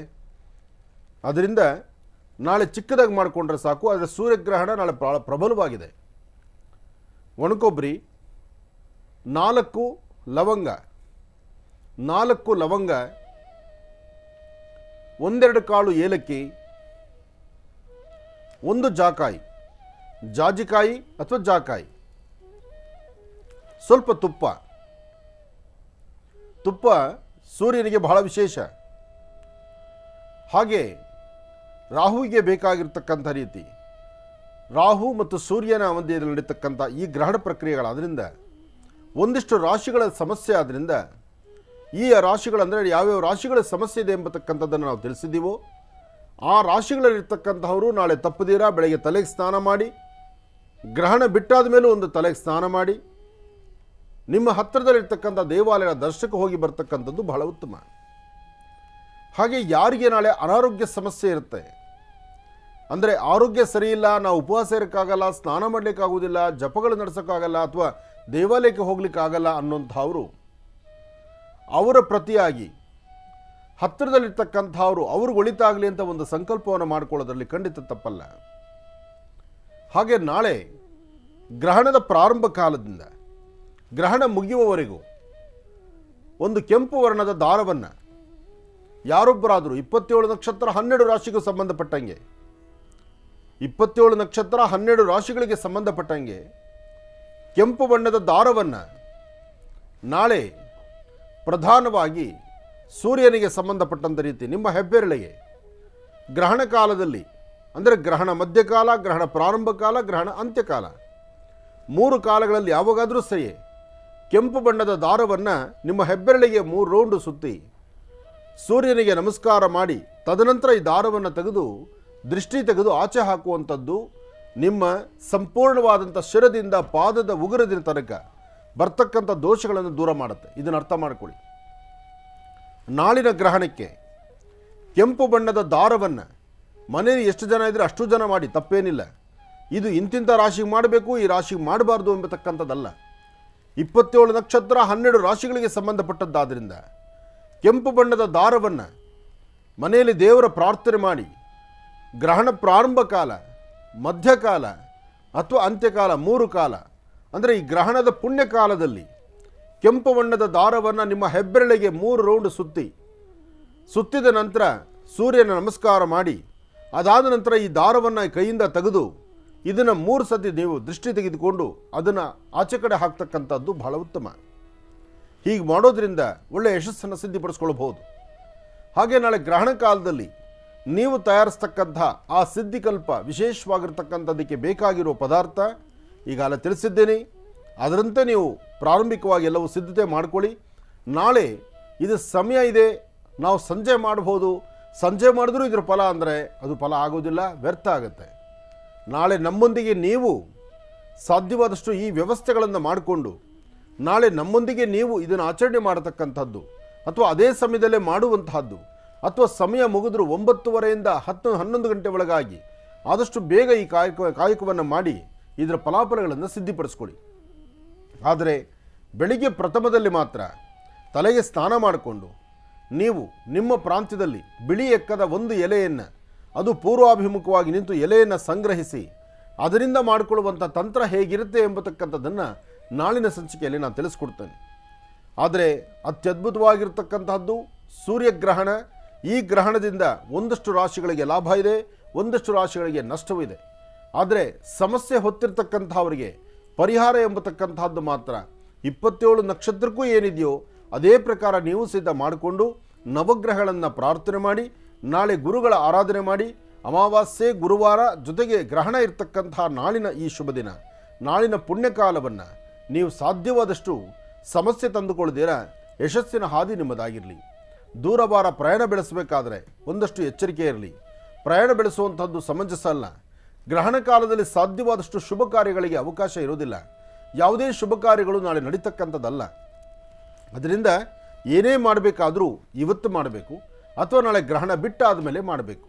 ಯಾರು ನಾಳೆ ಬೆಳಿಗ್ಗೆ 8ರಿಂದ 11:20 ಏನೆಲ್ಲ ಮಾಡಬೇಕು ಅಂತ ತಾವು ಚಿಂತನೆ ಮಾಡಿದರೆ ಸ್ವಲ್ಪ ಸಮಯವನ್ನು ಮುಂದೂಡತಕ್ಕಂಥದ್ದು ಬಹಳ ಉತ್ತಮ. ಈ ಸಮಯದಲ್ಲಿ ತಾವು ತೆಗೆದುಕೊಳ್ಳುವಂತಹ ನಿರ್ಣಯಗಳು ಅಷ್ಟು ಲಾಭದಾಯಕವಾಗಿರ್ತಕ್ಕಂಥದ್ದಲ್ಲ. ನಾಳೆ ಬೇಡ ಎಂದದ್ದನ್ನು ನಾನು ಮಾಡ್ತೀನಿ ಅಂತ ಮುಂದೆ ನಡೆದು ನಾಳೆ ಆಗುವಂತಹ ನೋವುಗಳನ್ನು ನೋಡಿ ಅನುಭವಿಸ್ತೀನಿ ಅಂದರೆ ಅದು ನಿಮಗೆ ಬಿಟ್ಟು ವಿಚಾರ. ಆದರೆ ಒಂದಂತೂ ಸತ್ಯ, ಗ್ರಹಣನ ಯಾರೂ ನಿರ್ಲಕ್ಷ್ಯ ಮಾಡಬೇಡಿ. ಗ್ರಹಣ ಕಾಲ ಇದು ನಮ್ಮ ಭಾರತಕ್ಕೆ ಕಾಣುವುದಿಲ್ಲ ನಿಜ, ಆದರೆ ಗ್ರಹಣ ಇದೆ ಎಂಬತಕ್ಕಂಥದ್ದಂತೂ ಎಲ್ಲರಿಗೂ ಸತ್ಯಾಂಶ ಗೊತ್ತಿರತಕ್ಕಂಥದ್ದು. ಆ ಗ್ರಹಣದ ದೋಷ, ಗ್ರಹಣ ಪ್ರಕ್ರಿಯೆ, ಗ್ರಹಣದಿಂದ ಉಂಟಾಗ್ತಕ್ಕಂಥ ನಭೋಮಂಡಲದಲ್ಲಿ ನಡೀತಕ್ಕಂಥ ಇದೊಂದು ಕೌತುಕವೇ ಸರಿ. ಈ ಕೌತುಕ ಕಣ್ಗಳಲ್ಲಿ ಬರಿಗಣ್ಣಲ್ಲಿ ನೋಡಬೇಡಿ ಅಂತ ವಿಜ್ಞಾನಿಗಳು ಹೇಳುವಾಗ ಇದರ ದೋಷ ಇದೆ ಎಂಬತಕ್ಕಂಥದ್ದನ್ನು ಸರಿಯಾಗಿ ಅರ್ಥ ಮಾಡ್ಕೊಳ್ಳಿ. ಇದರಿಂದ ಎಲ್ಲರಿಗೂ ಸಹಿತ ಬರ್ತಕ್ಕಂಥ ದೋಷ ದೂರ ಆಗಲಿ, ಹೆಚ್ಚಿನ ಯಶಸ್ಸಾಗಲಿ, ಮಾಡುವ ಕಾಯಕ, ಹಾಕುವ ಹೆಜ್ಜೆ ಎಲ್ಲವೂ ಸಹಿತ ಪ್ರತಿಯೊಬ್ಬರ ಜೀವನ ನೆಮ್ಮದಿಯುತವಾಗಿರಲಿ ಎಂಬತಕ್ಕಂಥದ್ದು ಒಂದೇ ನಮ್ಮ ಈ ಮಹರ್ಷಿವಾಣಿ ಕಾರ್ಯಕ್ರಮದ ಮೂಲ ಉದ್ದೇಶ. ಒಳ್ಳೆಯದಾಗಲಿ, ಶುಭವಾಗಲಿ. ಈಗ ರಾಶಿಫಲ ಪ್ರಾರಂಭ ಮಾಡೋದಾ? ಹೌದಮ್ಮ, ಇವತ್ತಿನ ರಾಶಿಫಲ, ಇವತ್ತಿಗಿನ ನಾಳಿನ ರಾಶಿಫಲ ಇದೆಯಲ್ಲ, ನಾಳಿನ ರಾಶಿಫಲ ತಿಳ್ಕೊಳ್ಳೇಬೇಕು. ಇವತ್ತು ಸ್ವಲ್ಪ ತಡ ಆಗಿದೆ. ಸ್ವಲ್ಪ ಏನು ಗುರುಗಳೇ 1 ಅವರ್ ತಡ ಆಗೋಯ್ತು ಅಂತ ಹೇಳ್ತಾರೆ. ಏನು ಮಾಡೋದು? ರಾಶಿಫಲ ನಾನು ಹೇಳಬೇಕಂದ್ರೆ ನಾನು ಹೇಳೋದಕ್ಕಾಗಲ್ಲ, ಮೇಲಿಂದ ಬ್ಲಿಂಕ್ ಆಗಬೇಕು ನಮಗೆ ರಾಶಿಫಲ. ಗ್ರಹಗಳ ಕೈಯಲ್ಲೇ ಇದೆ ರಾಶಿಫಲ. ನಮ ಸೂರ್ಯಾಯ ಚಂದ್ರಾಯ ಮಂಗಳಾಯ ಬುಧಾಯ ಚ ಗುರು ಶುಕ್ರ ಶನಿಭ್ಯಶ್ಚ ರಾಹವೇ ಕೇತವೇ ನಮಃ ಆದಿತ್ಯಾದಿ ನವಗ್ರಹಗಳನ್ನು ಪ್ರಾರ್ಥನೆ ಮಾಡ್ತಾ ಎಲ್ಲರೂ ನಾಳಿನ ಗ್ರಹಣಕ್ಕೆ ನಾವೆಲ್ಲರೂ ಸಹಿತ ಸಾಕ್ಷಿಯಾಗೋರಿದ್ದೇವೆ. ಗ್ರಹಣ ಕಾಲದಲ್ಲಿ ಏನು ನಡೀಬೇಕು, ಏನು ನಡೆದರೆ ಸರಿ ಬರುತ್ತೆ, ಆ ಅನುಷ್ಠಾನದ ಫಲಾಫಲಗಳನ್ನು ಸಿದ್ಧಪಡಿಸ್ಕೊಳ್ಬೇಕು. ನಾನು ಹೇಳ್ತಕ್ಕಂಥ ತಂತ್ರಸಾರ ಇದು ಗ್ರಹಣ ಕಾಲದಲ್ಲಿ ಮಾಡೋದ್ರಿಂದ ಇದರಿಂದ ಲಾಭ ಇರ್ತಕ್ಕಂಥ ದೋಷ ಇರ್ತಕ್ಕಂಥವ್ರಿಗೆ ಮಾತ್ರನ ಅಥವಾ ಏನಾದ್ರು ಕಾರ್ಯಸಿದ್ಧಿ ಆಗುತ್ತಾ, ಇದನ್ನೆಲ್ಲವೂ ಸಿದ್ಧತೆ ಮಾಡಿಕೊಂಡು ನಾವು ಮಾಡೋದ್ರಿಂದ ನಮಗೆ ಫಲ ಏನು ಸಿಗುತ್ತೆ ಎಂಬತಕ್ಕಂಥದ್ರ ಪ್ರಶ್ನೆ, ಸಂದೇಹ, ಸಂಶಯ ನಿಮ್ಮದು. ಆದರೆ ಇದಕ್ಕೆ ಉತ್ತರ ಸಹಿತ ನಾನು ಕೊಡ್ತೀನಿ ಕಡೆ ಭಾಗದಲ್ಲಿ. ಈಗ ಅದನ್ನು ಶುರು ಮಾಡಿದ್ದೇನೆ, ರಾಶಿಫಲ ಹೋಗೋದೇ ಇಲ್ಲ. ಅದಕ್ಕೋಸ್ಕರ ಮೊದಲು ರಾಶಿಫಲದ ಕಡೆನೇ ಗಮನ ಕೊಡೋಣ.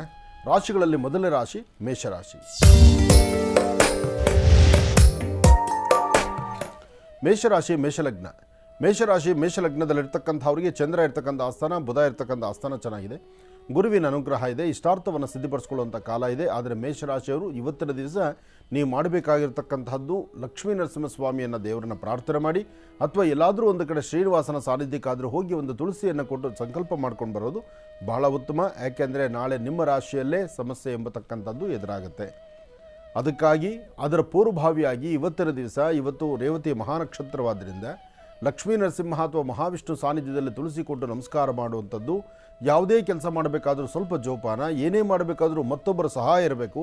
ಯಾಕೆಂದರೆ ನಿಮ್ಮ ನಕ್ಷತ್ರಕ್ಕೆ, ನಿಮ್ಮ ರಾಶಿಗೆ ಇವತ್ತು ಫಲಾಫಲಗಳು ಕಡಿಮೆ ಇರೋದ್ರಿಂದ ಮತ್ತೊಬ್ಬರನ್ನ ಜೊತೆಲಿಟ್ಕೊಳ್ತಕ್ಕಂಥದ್ದು, ಮತ್ತೊಬ್ಬರ ಸಹಕಾರದೊಂದಿಗೆ, ನಿಮ್ಮ ಕುಟುಂಬದಲ್ಲಿರ್ತಕ್ಕಂತಹ ನಿಮ್ಮ ಆತ್ಮೀಯರ ಸಹಕಾರದೊಂದಿಗೆ, ನಿಮ್ಮ ಮೇಲಧಿಕಾರಿಗಳ ಸಹಕಾರದೊಂದಿಗೆ ಒಂದಿಷ್ಟು ಬೆಳಕನ್ನು, ಹೆಚ್ಚಿನ ಯಶಸ್ಸನ್ನು ಖಂಡಿತ ಸಿದ್ಧಿಪಡಿಸ್ಕೊಳ್ತೀರಿ. ಒಳ್ಳೆಯದಾಗಲಿ, ಶುಭವಾಗಲಿ. ಇವತ್ತು ನೀವು ಮಾಡುವ ಕೆಲಸ ಅರ್ಥಪೂರ್ಣವಾಗಿ ಕಾರ್ಯಸಿದ್ಧಿ ಆಗಬೇಕಾದ್ರೆ ಮತ್ತೊಮ್ಮೆ ಹೇಳ್ತೀನಿ, ನಿಮ್ಮಿಂದ ಮಾತ್ರ ಸಾಧ್ಯವಲ್ಲ. ನಿಮ್ಮ ಜೊತೆಲಿರ್ತಕ್ಕಂಥವ್ರು ಯಾರಾದರೂ ಒಬ್ಬರು ನಿಮಗೆ ಭಾಳ ಬೇಕಾಗಿರೋಂಥವ್ರ ಜೊತೆಲಿಟ್ಕೊಂಡು ನಿಮ್ಮ ಕೆಲಸವನ್ನು ಮುಂದುವರಿಸಿ ಹೆಚ್ಚಿನ ಫಲವನ್ನು ಇವತ್ತು ಸಿದ್ಧಿಪಡಿಸ್ಕೊಳ್ತೀರಿ. ಇನ್ನು ವೃಷಭ ರಾಶಿ. ವೃಷಭ ರಾಶಿ ವೃಷಭ ಲಗ್ನ. ವೃಷಭ ರಾಶಿ ವೃಷಭ ಲಗ್ನದಲ್ಲಿರ್ತಕ್ಕಂಥವ್ರು ಆರೋಗ್ಯದ ಬಗ್ಗೆ ತುಂಬ ಕಾಳಜಿ ಇಟ್ಕೊಳ್ಬೇಕು. ಮನಸ್ಸಿಗೆ ತುಂಬ ನೋವಿದೆ, ಯಾರೊಂದಿಗೂ ಹೇಳ್ಕೊಳ್ಳಿಕ್ಕಾಗ್ತಾ ಇಲ್ಲ. ಇರ್ತಕ್ಕಂತಹ ನೋವನ್ನು ಮತ್ತೊಬ್ಬರಲ್ಲಿ ಹಂಚ್ಕೊಳ್ಳೋಕ್ಕಾಗ್ತಾ ಇಲ್ಲ. ಸಮಸ್ಯೆ ಎಂಬತಕ್ಕಂಥದ್ದು ಹಾಗೇ ಇದೆ. ಸಮಸ್ಯೆಗೊಂದು ಪರಿಹಾರ ಬೇಕಾಗಿದೆ. ಆ ಪರಿಹಾರವನ್ನು, ನಿಮ್ಮ ಜಾತಕದಲ್ಲಿ ಬರ್ತಕ್ಕಂಥ ದೋಷಗಳನ್ನು ದೂರ ಮಾಡ್ಕೊಳ್ಳಿಕ್ಕೋಸ್ಕರ ಲಕ್ಷ್ಮೀನಾರಾಯಣನ ಪ್ರಾರ್ಥನೆ ಮಾಡ್ತಕ್ಕಂಥದ್ದು ಅಥವಾ ಮಹಾವಿಷ್ಣು ಆರಾಧನೆ ಮಾಡ್ತಕ್ಕಂಥದ್ದು, ಹಾಗೆ ಸಾಧ್ಯವಾದರೆ ಶ್ವೇತವರ್ಣದ ಪುಷ್ಪಗಳಿಂದ, ಬಿಳಿಯ ಬಣ್ಣದ ಹೂಗಳಿಂದ ಇವತ್ತು ಮಹಾವಿಷ್ಣು ಸಾನ್ನಿಧ್ಯದಲ್ಲಿ ಅರ್ಚನಾ ಸಂಕಲ್ಪವನ್ನು ಮಾಡಿಸೋದ್ರಿಂದ, ಅಥವಾ ನಿಮ್ಮ ಮನೆ ದೇವರ ಫೋಟೋ ಮೇಲೆ ಒಂದೆರಡು ಬಿಳಿ ಹೂವನ್ನು ಇಟ್ಟು ನಮಸ್ಕಾರ ಮಾಡ್ಕೊಳ್ಳೋದ್ರಿಂದ ಒಂದಿಷ್ಟು ಒಳಿತನ್ನು ಸಿದ್ಧಿಪಡಿಸ್ಕೊಳ್ತೀರಿ. ಹಾಗೆ ಸಾಧ್ಯವಾದರೆ ಒಂದು ಚಿಟಿಗೆಯಷ್ಟು ತೊಗರಿಬೇಳೆಯನ್ನು ದಕ್ಷಿಣಾಭಿಮುಖವಾಗಿ ನಿಂತು ದೃಷ್ಟಿ ತೆಗೆದು ಅದನ್ನು ಹಸಿರು ಗಿಡದ ಮೇಲೆ ಹಾಕೋದ್ರಿಂದಲೂ ಸ್ವಲ್ಪ ಒಳಿತನ್ನು ಕಾಣ್ತೀರಿ. ಮಧ್ಯಾಹ್ನ 12ರಿಂದ 1 ಗಂಟೆ 20 ನಿಮಿಷ ತನಕ, 12ರಿಂದ 1 ಗಂಟೆ 20 ನಿಮಿಷ ಒಳ್ಳೆ ಕಾಲ ಅಲ್ಲ, ಒಳ್ಳೆ ಸಮಯ ಅಲ್ಲ. ಈ ಸಮಯದಲ್ಲೇ ಸಾಕಷ್ಟು ತೊಂದರೆ ತಾಪತ್ರಗಳಿದೆ. ಬಹಳ ಜೋಪಾನ, ಎಚ್ಚರಿಕೆ ಬೇಕಾಗಿದೆ. ಈ ಸಮಯದಲ್ಲಿ ಸ್ವಲ್ಪ ನಿರ್ಲಕ್ಷ್ಯತನ ಮಾಡಿದ್ರೂ ತೊಂದರೆ ಎಂಬತಕ್ಕಂಥದ್ದು ಕಟ್ಟಿಟ್ಟು ಬುತ್ತಿ. ಜೋಪಾನ, ಎಚ್ಚರ ಇರಲಿ. ಇನ್ನು ಮಿಥುನ ರಾಶಿ. ಮಿಥುನ ರಾಶಿ ಮಿಥುನ ಲಗ್ನ. ಮಿಥುನ ರಾಶಿ ಮಿಥುನ ಲಗ್ನದಲ್ಲಿರ್ತಕ್ಕಂಥವರಿಗೆ ಅರ್ಧ ತಲೆನೋವು ತುಂಬ ಇರುತ್ತೆ.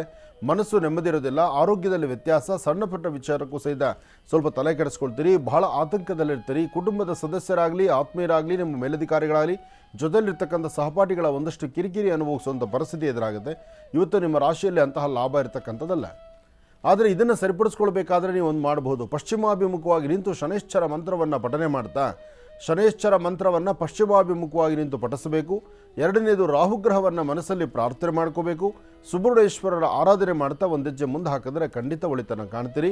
ಹಾಗೆ ಮಿಥುನ ರಾಶಿಯವರು ಇವತ್ತಿನ ದಿವಸ ತಪ್ಪದೀರ ಅಶ್ವತ್ಥನಾರಾಯಣನ ಪ್ರಾರ್ಥನೆ ಮಾಡ್ತಾ, ಮೂಲತೋ ಬ್ರಹ್ಮರೂಪಾಯ ಮಧ್ಯಾಂತೋ ವಿಷ್ಣುರೂಪಿಣಿ ಅಗ್ರದಂ ಶಿವರೂಪಾಯ ವೃಕ್ಷರಾಜಾಯತೆ ನಮಃ, ಹೀಗೆ ವೃಕ್ಷರಾಜನ ಶ್ರದ್ಧಾಭಕ್ತಿಯಾಗಿ ತಾವು ಪ್ರಾರ್ಥನೆ ಮಾಡಿದ್ದಾದರೆ ಒಂದಿಷ್ಟು ಫಲಾಫಲಗಳನ್ನು ಖಂಡಿತ ಸಿದ್ಧಿಪಡಿಸ್ಕೊಳ್ತೀರಿ. ಇನ್ನು ಕರ್ಕಾಟಕ ರಾಶಿ. ಕರ್ಕಾಟಕ ರಾಶಿ ಕರ್ಕಾಟಕ ಲಗ್ನ. ಕರ್ಕಾಟಕ ರಾಶಿ ಕರ್ಕಾಟಕ ಲಗ್ನದಲ್ಲಿರ್ತಕ್ಕಂಥವ್ರಿಗೆ ಗುರು ಮತ್ತು ಚಂದ್ರ ಇರ್ತಕ್ಕಂಥ ಆಸ್ಥಾನ, ಬುಧ ಮತ್ತು ಶುಕ್ರ ಇರ್ತಕ್ಕಂಥ ಆಸ್ಥಾನ ಮಹತ್ತರವಾಗಿದೆ. ಬುಧ ಮತ್ತು ಶುಕ್ರರ ಆಸ್ಥಾನ ಚೆನ್ನಾಗಿರೋದ್ರಿಂದ ಕರ್ಕಾಟಕ ರಾಶಿಯವರು ಆರ್ಥಿಕ ಪರಿಸ್ಥಿತಿ ಅಭಿವೃದ್ಧಿಯನ್ನು ಕಾಣ್ತೀರಿ. ದೂರಭಾರ ಪ್ರಯಾಣ ಬೆಳೆಸಬೇಕು ಅಂದ್ಕೊಂಡಿರ್ತೀರಿ. ಚಂದ್ರ ಇರ್ತಕ್ಕಂಥ ಆಸ್ಥಾನ ಮನಸ್ಸಿಗೇನು ನೆಮ್ಮದಿ ಇದೆ, ಆದರೆ ಗ್ರಹಸ್ಥಿತಿಗಳು ಸರಿ ಇಲ್ಲದಂಥ ರೀತಿಯಲ್ಲಿದೆ.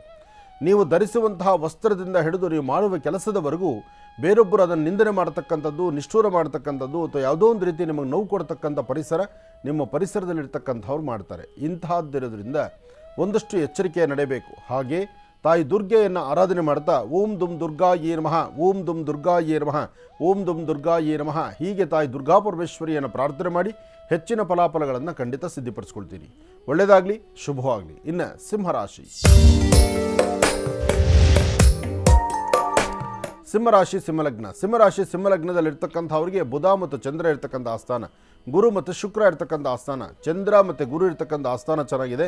ಸಿಂಹರಾಶಿಯಲ್ಲಿರ್ತಕ್ಕಂಥವರು ಸಾಧ್ಯವಾದಷ್ಟು ಯಾವುದೇ ಕೆಲಸವನ್ನು ಮಾಡಬೇಕಾದ್ರೂ ಮಾಡೋದಕ್ಕೆ ಮುನ್ನ ಇಂಥದ್ದೊಂದು ಕೆಲಸ ನಾನು ಮಾಡ್ತೀನಿ ಅಂತ ನೀವು ಸಭೆಗಳಲ್ಲಿ ಬಾಯಿ ಬಿಡಬಾರ್ದು. ಯಾರೊಂದಿಗೂ ಏನು ಹೇಳಬಾರ್ದು. ನಿಮ್ಮ ಮನಸ್ಸಲ್ಲಿರ್ತಕ್ಕಂಥದ್ದನ್ನು ಕಂಪ್ಲೀಟಾಗಿ ಮಾಡಿ ಅದರಿಂದ ಲಾಭವನ್ನು ಗಳಿಸುವಂಥ ಕಾಲ ಎಲ್ಲರಿಗೂ ಅರಿವಾಗುತ್ತೆ. ಆದರೆ ಕೆಲಸ ಮಾಡೋದಕ್ಕಿಂತ ಮುಂಚಿತವಾಗಿ ನಾನು ಇಂಥದ್ದು ಮಾಡ್ತೀನಿ, ಇದರಿಂದ ಅನುಕೂಲನೋ ಅನನುಕೂಲವೋ ನಾನು ಇದು ಮಾಡಬಲ್ಲೆ ಅಂದರೆ ಅಲ್ಲಿ ವ್ಯತ್ಯಾಸ ಕಾಣ್ತೀರಿ. ನೀವು ಅಂದುಕೊಂಡಿದ್ದನ್ನು ಮಾಡಲಿಕ್ಕೆ ಆಗದಂಥ ರೀತಿಯಲ್ಲಿ ಇರ್ತೀರಿ. ಒಂದಷ್ಟು ಜನ ಸಿಂಹರಾಶಿಯಲ್ಲಿರ್ತಕ್ಕಂಥ ಹೆಣ್ಣು ಮಕ್ಕಳಿಗೆ ಅಧಿಕವಾದಂತಹ ಬೆನ್ನೋವು ಮತ್ತು ಕಿಬ್ಬಟ್ಟೆ ನೋವು ಒದ್ದಾಡ್ತೀರಿ. ಅಥವಾ ಸೊಂಟ ನೋವು ಒದ್ದಾಡ್ತೀರಿ. ಅದೇ ಥರ ಪುರುಷರಿಗೆ ಇವತ್ತಿನ ದಿವಸ ಮೊಣಕಾಲಿನ ತಳಭಾಗ ಅಂದರೆ ಮೀನು ಮಾಂಸಖಂಡ, ಕಾಲಿನ ಹೆಬ್ಬೆರಳು ಇಂತಹ ಕಡೆ ನೋವಾಗುವಂಥ ಸಾಂದ್ರತೆ ಇರುತ್ತೆ. ಬಲಗಡೆ ಕಿವಿ ಭಾಗ ನೋವು ಬರುವಂಥ ಸಾಂದ್ರತೆ ಇರುತ್ತೆ. ಜೋಪಾನ, ಎಚ್ಚರಿಕೆ ಇರಲಿ. ಇನ್ನು ಕನ್ಯಾ ರಾಶಿ.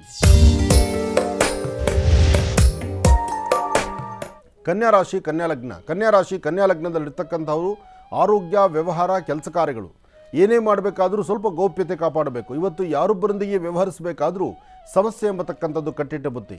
ಯಾರನ್ನು ನಂಬಬೇಕು, ಯಾರನ್ನು ನಂಬಬಾರ್ದು ಅದರ ಅರಿವಿಲ್ಲದಂಥ ರೀತಿಯಲ್ಲಿ ಮುನ್ನಡೀತಿರ್ತೀರಿ. ಜೊತೆಗೆ ಸಮಸ್ಯೆಗಳೆಂಬತಕ್ಕಂತಹ ಸೆರೆಮಾಲೆಯನ್ನು ಹೊತ್ತು ನಡಿಬೇಕಾದಂಥ ಪರಿಸ್ಥಿತಿ ಇವತ್ತು ಕನ್ಯಾ ರಾಶಿಯವರಿಗಿದೆ. ಕನ್ಯಾ ರಾಶಿಯಲ್ಲಿರ್ತಕ್ಕಂಥ ಹೆಣ್ಣು ಮಕ್ಕಳು ಇವತ್ತು ಸ್ವಲ್ಪ ಜೋಪಾನ. ಹೊಟ್ಟೆಗೆ ಸಂಬಂಧಪಟ್ಟಂಥ ಸಮಸ್ಯೆಗಳೇನಾದ್ರು ಇದ್ದರೆ ಆಗಿಂದಾಗಲೇ ಅದನ್ನು ಸರಿಪಡಿಸ್ಕೊಳ್ಳಿ, ನಾಳೆಗೆ ಅದನ್ನು ಇಟ್ಕೊಳ್ಳೋದು ಬೇಡ. ಹಾಗೆ ಇವತ್ತಿನ ದಿವಸ ನೀವು ಮಾಡುವ ಕೆಲಸ ಏನೇ ಮಾಡಬೇಕಾದ್ರೂ ಸರಿಸುಮಾರು ಮಧ್ಯಾಹ್ನ 12ರಿಂದ 4 ತನಕ ಒಂದಷ್ಟು ಶುಭಗಳಿಗೆ ಇದೆ. ಒಳ್ಳೆ ಕಾಲ ಇದೆ. ಈ ಸಮಯದಲ್ಲಿ ತಾವು ತೀರ್ಮಾನ ತೆಗೆದುಕೊಳ್ಳಿ. ಇದರಿಂದ ಖಂಡಿತ ಒಳಿತನ್ನು ಸಿದ್ಧಪಡಿಸ್ಕೊಳ್ತೀರಿ. ಮಾಡುವ ಪ್ರತಿಯೊಂದು ಕಾಯಕವೂ ಅರ್ಥಗರ್ಭಿತವಾಗಿದ್ದು ಶ್ರೇಷ್ಠತೆಯಿಂದ ಹೆಚ್ಚಿನ ಫಲವನ್ನು ಸಿದ್ಧಪಡಿಸಿಕೊಳ್ಳುವಂತಹ ಯೋಗ ಫಲ ಕನ್ಯಾ ರಾಶಿಯವರಿಗೆ ಇವತ್ತಿನ ಮಧ್ಯಾಹ್ನ ಕಾಲ. ಇನ್ನು ಶುಭ ಸಂಧ್ಯಾಕಾಲ, ಸಂಧ್ಯಾ ತಪ್ಪದಿರ ಸಂಧ್ಯಾಕಾಲ ತಾವು ಮಾಡಬೇಕಾದ್ದು ನಿಮ್ಮ ಕುಲದೇವರನ್ನು ಆರಾಧನೆ ಮಾಡ್ತಾ ದೇವಾಲಯಕ್ಕೆ ಹೋಗಿ ಒಂದು ನಮಸ್ಕಾರ ಮಾಡಿ ಬರ್ತಕ್ಕಂಥದ್ದು. ದೇವಾಲಯದ ಪರಾಂಗಣದಲ್ಲಿ, ದೇವಾಲಯದ ಪ್ರಾಕಾರ ಮಂಟಪದಲ್ಲಿ ಅಲ್ಲಿರ್ತಕ್ಕಂಥ ಪಾಸಿಟಿವ್ ವೇವ್ಸ್ ಏನಿದೆ, ಅಲ್ಲಿರ್ತಕ್ಕಂಥ ಒಂದು ವೈಬ್ರೇಷನ್ ನಿಮ್ಮನ್ನು ತುಂಬ ಮಟ್ಟಿಗೆ ಬದಲಾವಣೆ ಮಾಡುತ್ತೆ. ತಪ್ಪದಿರ ಕನ್ಯಾ ರಾಶಿಯವರು ಇವತ್ತು ಸಂಧ್ಯಾಕಾಲ ದೇವಾಲಯಕ್ಕೆ ಹೋಗಿ ಒಂದು ನಮಸ್ಕಾರ ಮಾಡಿ ಒಂದು 5ರಿಂದ 10 ನಿಮಿಷ ಆದರೂ ದೇವಸ್ಥಾನದ ಆವರಣದಲ್ಲಿ ಕೂತು ಬನ್ನಿ. ಹೆಚ್ಚಿನ ಫಲವನ್ನು ಖಂಡಿತ ಸಿದ್ಧಪಡಿಸ್ಕೊಳ್ತೀರಿ. ಒಳ್ಳೆಯದಾಗಲಿ, ಶುಭವಾಗಲಿ. ಇನ್ನು ತುಲಾರಾಶಿ.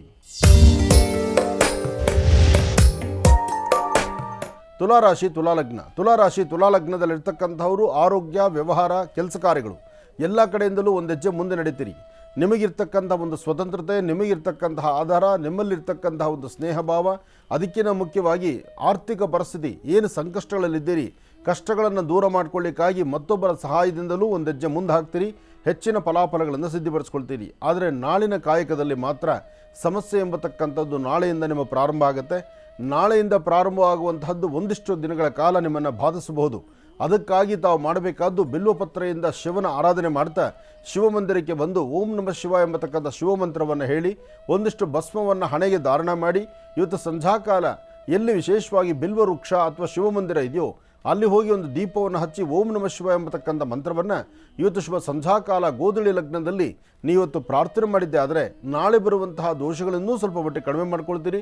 ಇವತ್ತಿನ ಫಲಾಫಲಗಳನ್ನು ಸಾಕಷ್ಟು ಸಿದ್ಧಪಡಿಸ್ಕೊಳ್ತೀರಿ. ಒಳ್ಳೆಯದಾಗಲಿ, ಶುಭವಾಗಲಿ. ವೃಶ್ಚಿಕ ರಾಶಿ. ಖಂಡಿತಮ್ಮ. ಇನ್ನು ವೃಶ್ಚಿಕ ರಾಶಿ.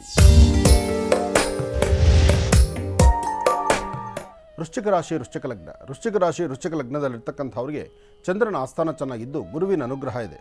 ಗುರುವಿನ ಅನುಗ್ರಹ ಹೊಂದಿದ್ದಾಗ ಏನು ಬೇಕಾದರೂ ಸಾಧ್ಯ ಆಗುತ್ತೆ. ಸಾಧ್ಯತೆಗಳನ್ನು ಸೃಷ್ಟಿಪಡಿಸಿಕೊಂಡು ಹೆಚ್ಚಿನ ಫಲಾಫಲಗಳನ್ನು ಸಿದ್ಧಪಡಿಸಿಕೊಳ್ಳುವಂಥ ಅದೃಷ್ಟ ವೃಶ್ಚಿಕ ರಾಶಿಯವರಿಗಿದೆ. ಆದರೆ ವೃಶ್ಚಿಕ ರಾಶಿಯವರು ನಾಳೆ ನಡೆಯುವಂತಹ ಗ್ರಹಣ ಪ್ರಕ್ರಿಯೆಯಿಂದ ಒಂದಷ್ಟು ಮಟ್ಟಿಗೆ ಸುಸ್ತಾಗುವಂಥದ್ದು, ಆರೋಗ್ಯ ಕೆಡಿಸ್ಕೊಳ್ತಕ್ಕಂಥದ್ದು, ಮನಸ್ಸು ನೆಮ್ಮದಿಲ್ದಿರತಕ್ಕಂಥದ್ದು, ಅಥವಾ ಏನಾದರೂ ವಸ್ತುಗಳನ್ನು ಕೊಟ್ಟರೆ ಪುನಃ ಅದನ್ನು ವಾಪಸ್ ಪಡೀಲಿಕ್ಕೆ ಆಗದಿರತಕ್ಕಂಥದ್ದು, ಇಂಥೆಲ್ಲ ಸಮಸ್ಯೆಗಳಿಗೆ ನೀವು ದಾರಿಯಾಗಬೇಕಾಗತ್ತೆ. ಅದಕ್ಕಾಗಿ ಬಹಳ ಎಚ್ಚರಿಕೆ ನಡೆಯಬೇಕು, ಜೋಪಾನ ಇರಬೇಕು. ಇವತ್ತು ನೀವು ಮಾಡುವ ಕೆಲಸದಲ್ಲಿ ಒಂದಷ್ಟು ಫಲಾಫಲಗಳನ್ನು ಸಿದ್ಧಪಡಿಸ್ಕೊಳ್ಬೇಕಾದ್ರೆ, ಅದೃಷ್ಟವನ್ನು ಸಿದ್ಧಪಡಿಸ್ಕೊಳ್ಬೇಕಾದ್ರೂ ಒಂದು ವಿಚಾರ ಸ್ಪಷ್ಟೀಕರಿಸ್ತಿದ್ದೇನೆ. ಇವತ್ತು ನೀವು ಮಾಡುವಂತಹ ಕಾಯಕ ತುಂಬ ಅರ್ಥಗರ್ಭಿತವಾಗಿರ್ತಕ್ಕಂಥದ್ದಾಗುತ್ತೆ. ಇವತ್ತಿನ ದಿವಸ ಎಲ್ಲಾದರೂ ಒಂದಿಷ್ಟು ವಿಷ್ಣು ಆಲಯದಲ್ಲಿ ಒಂದಷ್ಟು ಗೋಧಿ ಮತ್ತು ಉದ್ದಿನಬೇಳೆ, ಗೋಧಿ ಮತ್ತು ಉದ್ದಿನಕಾಳು ಮತ್ತು ಉದ್ದಿನಬೇಳೆಯನ್ನು ಇವತ್ತು ಮತ್ತು ನಾಳಿದ್ದು 3 ದಿನಗಳ ಕಾಲ, ಇವತ್ತು ನಾಳೆ ನಾಳಿದ್ದು 3 ದಿನಗಳ ಕಾಲ ಒಂದೊಂದು ಹಿಡಿಯಷ್ಟು ವಿಷ್ಣು ಆಲಯಕ್ಕೆ ಕೊಟ್ಟೊಂದು ಪ್ರಾರ್ಥನೆ ಮಾಡೋದ್ರಿಂದ ತುಂಬ ಬದಲಾವಣೆಯನ್ನು, ತುಂಬ ಅನುಕೂಲವನ್ನು, ಇರ್ತಕ್ಕಂಥ ದೋಷಗಳನ್ನು ದೂರ ಮಾಡಿಕೊಳ್ಳಿಕ್ಕೆ ಬಹಳ ಅನುಕೂಲ ಆಗುತ್ತೆ ವೃಶ್ಚಿಕ ರಾಶಿಯವರಿಗೆ. ಇನ್ನು ಧನುರಾಶಿ.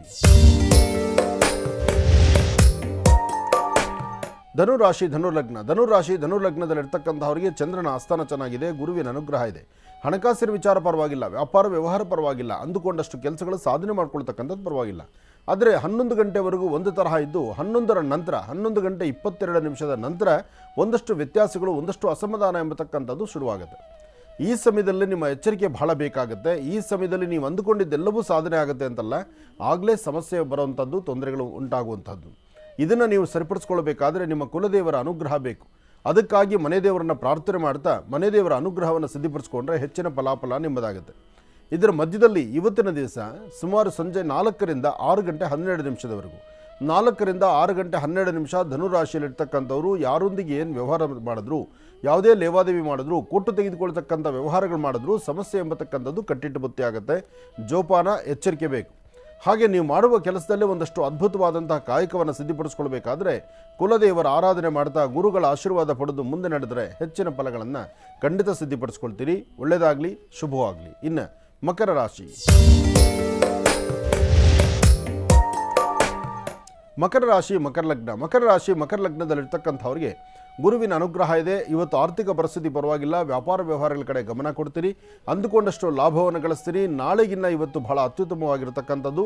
ಆದರೆ ನಾಳೆಯ ದಿನ ಮಾತ್ರ ಸಮಸ್ಯೆ ಎಂಬತಕ್ಕಂಥದ್ದನ್ನು ತಲೆ ಮೇಲೆ ಹೊರಬೇಕಾಗತ್ತೆ. ಮಾಡದಿರತಕ್ಕಂಥ ತಪ್ಪು ಒಪ್ಪುಗಳಿಗೆ ನೀವು ಶಿಕ್ಷೆ ಅನುಭವಿಸುವಂಥ ಪರಿಸ್ಥಿತಿ ಎದುರಾಗ್ಬಿಡುತ್ತೆ. ಜೋಪಾನ. ಸಾಧ್ಯವಾದಷ್ಟು ಮಕರ ರಾಶಿ, ಮಕರ ಲಗ್ನದಲ್ಲಿರ್ತಕ್ಕಂಥವರು ಹನುಮನ ಪ್ರಾರ್ಥನೆ ಮಾಡ್ತಕ್ಕಂಥದ್ದು ಬಹಳ ಉತ್ತಮ. ಮನೋಜವಂ ಆರ್ಧದಲ್ಲಿ ವೇಗಂ ಜಿತೇಂದ್ರಿಯಂ ಬುದ್ಧಿಮತಾಮರಿಷ್ಟಂ ವಾತಾತ್ಮಜಂ ವಾನರುದು ಮುಖ್ಯಂ ಶ್ರೀರಾಮದೂತಂ ಶಿರಸಾರಮಾಮಿ. ಹೀಗೆ ಹನುಮನ ಶ್ರದ್ಧಾಭಕ್ತಿಯಾಗಿ ಪ್ರಾರ್ಥನೆ ಮಾಡಿ ಕೆಂಪು ವಸ್ತ್ರ ಉದ್ದಿನಬೇಳೆ, ಬಿಳಿಯ ವಸ್ತ್ರ ಅದು ಧೂಮ್ರವರ್ಣ ರಾಹು ಅಂದರೆ ಉದ್ದಿನಬೇಳೆ ಮತ್ತು ತೊಗರಿ, ಉದ್ದಿನಬೇಳೆ ಮತ್ತು ಗೋಧಿಯನ್ನು, ಕೆಂಪು ವಸ್ತ್ರದಲ್ಲಿ ಗೋಧಿಯನ್ನು ಕಟ್ಟಬೇಕು. ಧೂಮ್ರವರ್ಣ ಅಂದರೆ ಮಿಶ್ರ ಬಣ್ಣದಲ್ಲಿರ್ತಕ್ಕಂತಹ ವಸ್ತ್ರದಲ್ಲಿ ಉದ್ದಿನಬೇಳೆಯನ್ನು ಗಂಟು ಕಟ್ಟಬೇಕು. ಅದು ಇವತ್ತೇ ಕಟ್ಟಿ ದೇವರ ಹತ್ರ ಇಟ್ಬಿಡಿ. ನಾಳೆ ಬೆಳಿಗ್ಗೆ ಪೂಜೆ ಮಾಡಿ ನಾಳೆ ಸಂಜೆ ಅದನ್ನು ಯಾವುದಾದ್ರು ದೇವಾಲಯಕ್ಕೆ ತೆಗೆದುಕೊಂಡು ಕೊಟ್ಟು ಬರ್ತಕ್ಕಂಥದ್ದು ಬಹಳ ಉತ್ತಮ. ಇದು ಮಕರ ರಾಶಿಯವರಿಗೆ ಸಾಕಷ್ಟು ಒಳಿತನ್ನು ಸಿದ್ಧಪಡಿಸ್ಕೊಳ್ಳುವಂತಹದ್ದಾಗತ್ತೆ. ಒಳ್ಳೆಯದಾಗಲಿ, ಶುಭವಾಗಲಿ. ಇನ್ನು ಕುಂಭರಾಶಿ. ಕುಂಭರಾಶಿ, ಕುಂಭಲಗ್ನ. ಕುಂಭರಾಶಿ, ಕುಂಭಲಗ್ನದಲ್ಲಿರ್ತಕ್ಕಂಥವರಿಗೆ ಬುಧ ಮತ್ತು ಚಂದ್ರ ಇರ್ತಕ್ಕಂಥ ಆಸ್ಥಾನ, ಗುರು ಮತ್ತು ಶುಕ್ರ ಇರ್ತಕ್ಕಂಥ ಆಸ್ಥಾನ ಚೆನ್ನಾಗಿದೆ. ಶುಕ್ರನ ಅನುಗ್ರಹದಿಂದ ಇಷ್ಟಾರ್ಥವನ್ನು ಸಿದ್ಧಪಡಿಸ್ಕೊಳ್ತಕ್ಕಂಥ ಯೋಗಫಲ ಇದೆ. ಆದರೆ ಬೇಡದ ವಿಚಾರಗಳಿಗೆ ಬಹಳ ತಲೆ ಕೆಡಿಸ್ಕೊಳ್ಳುವಂಥದ್ದಾಗ್ತಾ ಇರುತ್ತೆ. ಸಣ್ಣ ಸಣ್ಣ ವಿಚಾರಕ್ಕೂ ಸಹಿತ ಮೂಗಿಂತುದಿಯಲ್ಲಿ ಕೋಪ ಆಗ್ತಾ ಇರುತ್ತೆ. ಕೋಪವನ್ನು ಬಿಡಿ, ಸಮಾಧಾನವಾಗಿರಿ, ತೃಪ್ತಿಕರವಾದ ಬದುಕನ್ನು ಕಾಣಿ. ಅದರಲ್ಲೂ ಮುಖ್ಯವಾಗಿ ದೇವಿಯ ಉಪಾಸನೆ ಮಾಡ್ತಾ ದೇವರ ಪ್ರಾರ್ಥನೆ ಮಾಡೋದ್ರಿಂದ ಅಂದುಕೊಂಡಷ್ಟಕ್ಕಿಂತ ಹೆಚ್ಚಿನಾಗಿ ಲಾಭವನ್ನು ತಾವು ಸಿದ್ಧಪಡಿಸ್ಕೊಳ್ತೀರಿ. ನಿಮ್ಮ ಮನೆ ದೇವರ ಪ್ರಾರ್ಥನೆ ಬಹಳ ಮುಖ್ಯವಾಗಿರ್ತಕ್ಕಂಥದ್ದು. ಗುರುಬ್ರಹ್ಮ ಗುರುವಿಷ್ಣು ಗುರುದೇವೋ ಮಹೇಶ್ವರ ಗುರು ಸಾಕ್ಷಾತ್ ಪರಬ್ರಹ್ಮ ತಸ್ಮೈ ಶ್ರೀ ಗುರುವೇ ನಮಃ. ಹೀಗೆ ಗುರುಗಳನ್ನು ಪ್ರಾರ್ಥನೆ ಮಾಡ್ತಾ ಗುರುವಿನ ಪಾದವನ್ನು ಗಟ್ಟಿಯಾಗಿ ಹಿಡಿದು ನಿಮ್ಮ ಮನೋಕಾಮನೆಗಳನ್ನು ಸಿದ್ಧಪಡಿಸ್ಕೊಳ್ಳಿ. ಒಳ್ಳೆಯದಾಗಲಿ, ಶುಭವಾಗಲಿ. ಇನ್ನು ಕಡೆಯ ರಾಶಿ ಮೀನರಾಶಿ. ಮೀನರಾಶಿ, ಮೀನಲಗ್ನ. ಮೀನರಾಶಿ, ಮೀನಲಗ್ನದಲ್ಲಿರ್ತಕ್ಕಂಥವರಿಗೆ ಚಂದ್ರ ಮತ್ತು ಬುಧ ಇರ್ತಕ್ಕಂಥ ಆಸ್ಥಾನ, ಗುರು ಮತ್ತು ಶುಕ್ರ ಇರ್ತಕ್ಕಂಥ ಆಸ್ಥಾನ ಮಹತ್ತರವಾಗಿದೆ. ಶುಕ್ರನ ಆಸ್ಥಾನ ಚೆನ್ನಾಗಿದ್ದರೂ ವ್ಯವಹಾರಗಳಲ್ಲಿ ಒಂದಷ್ಟು ತೊಂದರೆ ತಾಪತ್ರಯ ಉಂಟಾಗುವಂಥದ್ದಿರುತ್ತೆ. ಅದನ್ನು ಸರಿಪಡಿಸ್ಕೊಳ್ಳೋದಕ್ಕೋಸ್ಕರನೇ ಇವತ್ತಿನ ದಿವಸ ತಾಯಿ ಶಂಕರಿಯನ್ನು ಅಂದರೆ ಬನಶಂಕರಿಯನ್ನು, ಶಕ್ತಿ ದೇವತೆಯನ್ನು, ಗ್ರಾಮ ದೇವತೆಯನ್ನು ಪ್ರಾರ್ಥನೆ ಮಾಡಿ ಇವತ್ತಿನ ದಿವಸ ಸಾಧ್ಯವಾದಷ್ಟು ಎಲ್ಲಿ ಹಸಿರು, ಹಚ್ಚ ಹಸಿರು ಸಾಕಷ್ಟು ಇರುತ್ತೋ ಅಂಥ ಕಡೆ 5 ರಿಂದ 10 ನಿಮಿಷ ಅಲ್ಲಿದ್ದು ಅಲ್ಲಿ ವಿಷ್ಣು ದೇವರನ್ನ ಪ್ರಾರ್ಥನೆ ಮಾಡ್ತಾ ವಿಷ್ಣು ಭಗವಂತನಿಗೆ ಒಂದಷ್ಟು ತುಳಸಿಯಿಂದ ಅರ್ಚನಾ ಸಂಕಲ್ಪವನ್ನು ಮಾಡಿಸೋದ್ರಿಂದ ನಿಮ್ಮ ಮನೋಕಾಮನೆಗಳನ್ನು ಖಂಡಿತ ಸಿದ್ಧಪಡಿಸ್ಕೊಳ್ತೀರಿ. ಒಳ್ಳೆಯದಾಗಲಿ, ಶುಭವಾಗಲಿ. ಇಲ್ಲಿಗೆ ಇದರೊಂದಿಗೆ ಈ ದಿನದ 12 ರಾಶಿಗಳಲ್ಲಿ ಇರುವಂತಹ ಫಲಾಫಲಗಳೇನು, ದಿನ ಭವಿಷ್ಯ ಹೇಗಿದೆ ಅಂತೆಲ್ಲ ತಿಳ್ಕೊಂಡಿದ್ದಾಯಿತು. ಇಲ್ಲಿಗೆ ಈ ದಿನದ ವಿಶೇಷ ಮಹರ್ಷಿವಾಣಿ ನೇರ ಪ್ರಸಾರ ಕಾರ್ಯಕ್ರಮವನ್ನು ಮುಕ್ತಾಯ ಮಾಡುವಂತಹ ಸಮಯ ಇದಾಗಿದೆ. ಗುರುಜೀವನ ಕಾರ್ಯಕ್ರಮದಲ್ಲೂ ಸಾಕಷ್ಟು ಮಹತ್ವಪೂರ್ಣ ಮಾಹಿತಿಗಳನ್ನೆಲ್ಲ ತಿಳಿಸ್ಕೊಟ್ರೆ ನಿಮಗೆ ಹೃತ್ಪೂರ್ವಕ ಧನ್ಯವಾದಗಳು. ಒಳ್ಳೆಯದಾಗಲಮ್ಮ, ಶುಭವಾಗಲಿ. ಹಾಗೆಯೇ ನಿಮಗೂ ಕೂಡ ಹೃತ್ಪೂರ್ವಕ ಧನ್ಯವಾದಗಳು. ಒಳ್ಳೆಯದಾಗಲಿ ತಾಯಿ. ವೀಕ್ಷಕರೇ, ಮತ್ತೆ ನಿಮ್ಮ ಭೇಟಿ ನಾಳೆ ಗುರುವಾರ ಅಮಾವಾಸ್ಯೆ ಸೂರ್ಯಗ್ರಹಣದ ವಿಶೇಷ ಅನುಷ್ಠಾನದೊಂದಿಗೆ ಮಹರ್ಷಿವಾಣಿ ನೇರ ಪ್ರಸಾರ ಕಾರ್ಯಕ್ರಮದಲ್ಲಿ. ನಮಸ್ಕಾರ.